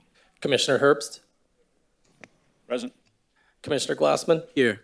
Commissioner Beasley Pittman, Here. Vice Chair Sturman, Here. Chair Trentalis. Here. Let's go to the agenda. We have M1, motion approving minutes for the December 6, 2022 CRA Board meeting. Do I hear a motion to approve? Moved. Motion approved. Do I hear a second? Second. Been moved and seconded. Please call the roll. Commissioner Herbst, Yes. Commissioner Glassman, Yes. Commissioner Beasley Pittman, Yes. Vice Chair Sturman, Yes. Chair Trentalis. Yes. So the minutes are now approved from the December 6th meeting. M2, motion approving the sale of two 2017 Ford Explorers. Moved. The sale is going to the city, so it's been moved. Do I hear a second? Second. Moved and seconded. Please call the roll. Commissioner Herbst, Yes. Commissioner Glassman, Yes. Commissioner Beasley Pittman, Yes. Vice Chair Sturman, Yes. Chair Trentalis. Yes. M3, motion accepting instruments of conveyance of one property from the city of Fort Lauderdale for public purposes So moved. and delegating authority to the executive director to take certain actions. It's been moved. Do I hear a second? Second, but Mayor, I have a question on the CAM. Is this District 2 or 3? It says two. It says 2, but I'm not 100% It would sure only be if on it's the- in Progresso. Well, Let's see. what City the Manager, location- is Let this us 2 or verify 3? that. The CAM says 2, but I'm not sure. I don't think so. We'll ask ACM Fajardo to double check. It's east of Power Line Road, south of Sistrunk. 3. That's 3. I think they have the wrong 3. district listed here. Double check it. That Yeah, looks hi, like this is 3. Bob Wojcik. Just make with that the CRA. agenda- Yeah, if the you could just property make the is agenda, correction. directly, it's on 8th Avenue, directly south of Sistrunk. Right, south of Right. Sistrunk, but it's on 8th Avenue? You sure? Correct, yeah, so that would actually be District 3. 3. Yes. That's why I'm asking for the correction on the It is CAM. It incorrect. says District 2, All and I right. believe it should be 3. Mr. Clerk, please make that correction. We'll make a note in the Okay. minutes. Thank you. Okay, would someone like to move the item? Moved. I think you already Yeah, moved. Mr. yeah, Herbst, we've you already seconded moved. that. Yeah, we've already moved It's second. been seconded, so please call the roll. Commissioner Herbst, Yes. Commissioner Glassman, Yes. Commissioner Beasley Pittman, Yes. Vice Chair Sturman, Yes. Chair Trentalis. Yes, and M3 is approved. Is there any further business of the CRA board? No. There being none. Mr. City Manager, you have anything further? No, we have OPEB OPEB. and also a closed door I know. meeting. CRA meeting is now concluded. Let's move on to the other post-employment benefits board meeting. Mr. Clerk, please call the roll. Commissioner Herbst, Present. Commissioner Glassman, Here. Commissioner Beasley Pittman, Here. Vice Chair Sturman, Here. Chair Trentalis. Here. BR1, other post-employment benefits trust quarterly investment report for period ending September 30th, 2022. Does anyone have any questions with regard to that? Is there any additional comments you wish to make other than the ones you made earlier today, Linda? No additional comments, no. Okay. Any questions? Okay, so there's nothing to vote on in BR1, right? It's just No. a report. Yeah, the only comment I'll make, Mayor, just for the rest of the new commissioners here, is the OPEB trust is a little bit different from what we discussed earlier. So when we were talking earlier, we were talking about surplus cash, and the state has very specific restrictions on how you invest surplus cash. It's order of safety, liquidity, and then rate of return. A trust fund, by its very nature, has the ability to invest in equities and other things. It's a lot like our pension plans. And so you're seeing more of a loss on this one than you do on our fixed income surplus cash portfolio. But that's to be expected. It's going to be a little bit more volatile, but in the long run, we hope to be able to generate somewhere in the neighborhood of 6 to 7% over, the life of this portfolio. So as you see this, the only thing I would encourage you to do is just realize we're in a down market right now, and don't be too concerned. We've actually had very good performance up until this point, and I expect in the years to come, we will probably outperform as well, certainly relative to our fixed income portfolio. Well, is there any way to mitigate the loss under these circumstances or anticipate the downturn? I mean, I know we've had some really significant gains in the past. We do. So Mayor, typically what you'll look at, two things with this. So what I'll call standard pension portfolio is usually one that's roughly 60% equities, 40% fixed income. That's one that you'll see that's relatively common in the investment world. It gets tweaked a little bit now and again.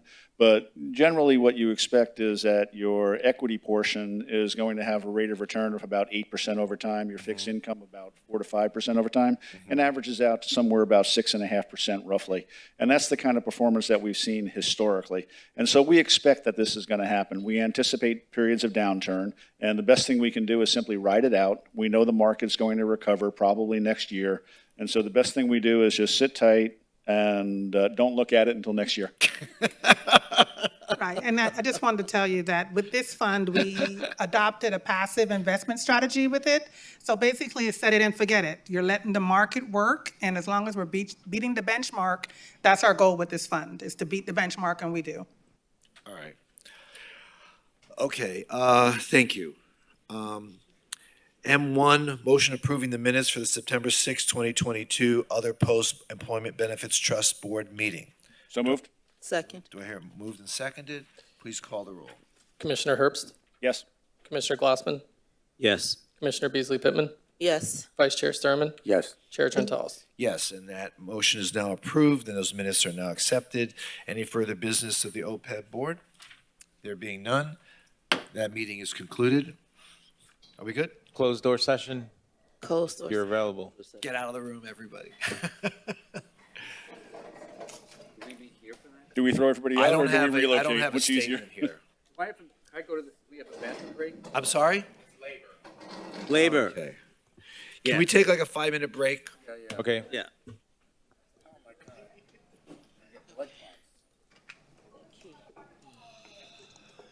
Okay, push the door. Just so you know that has a, push the door.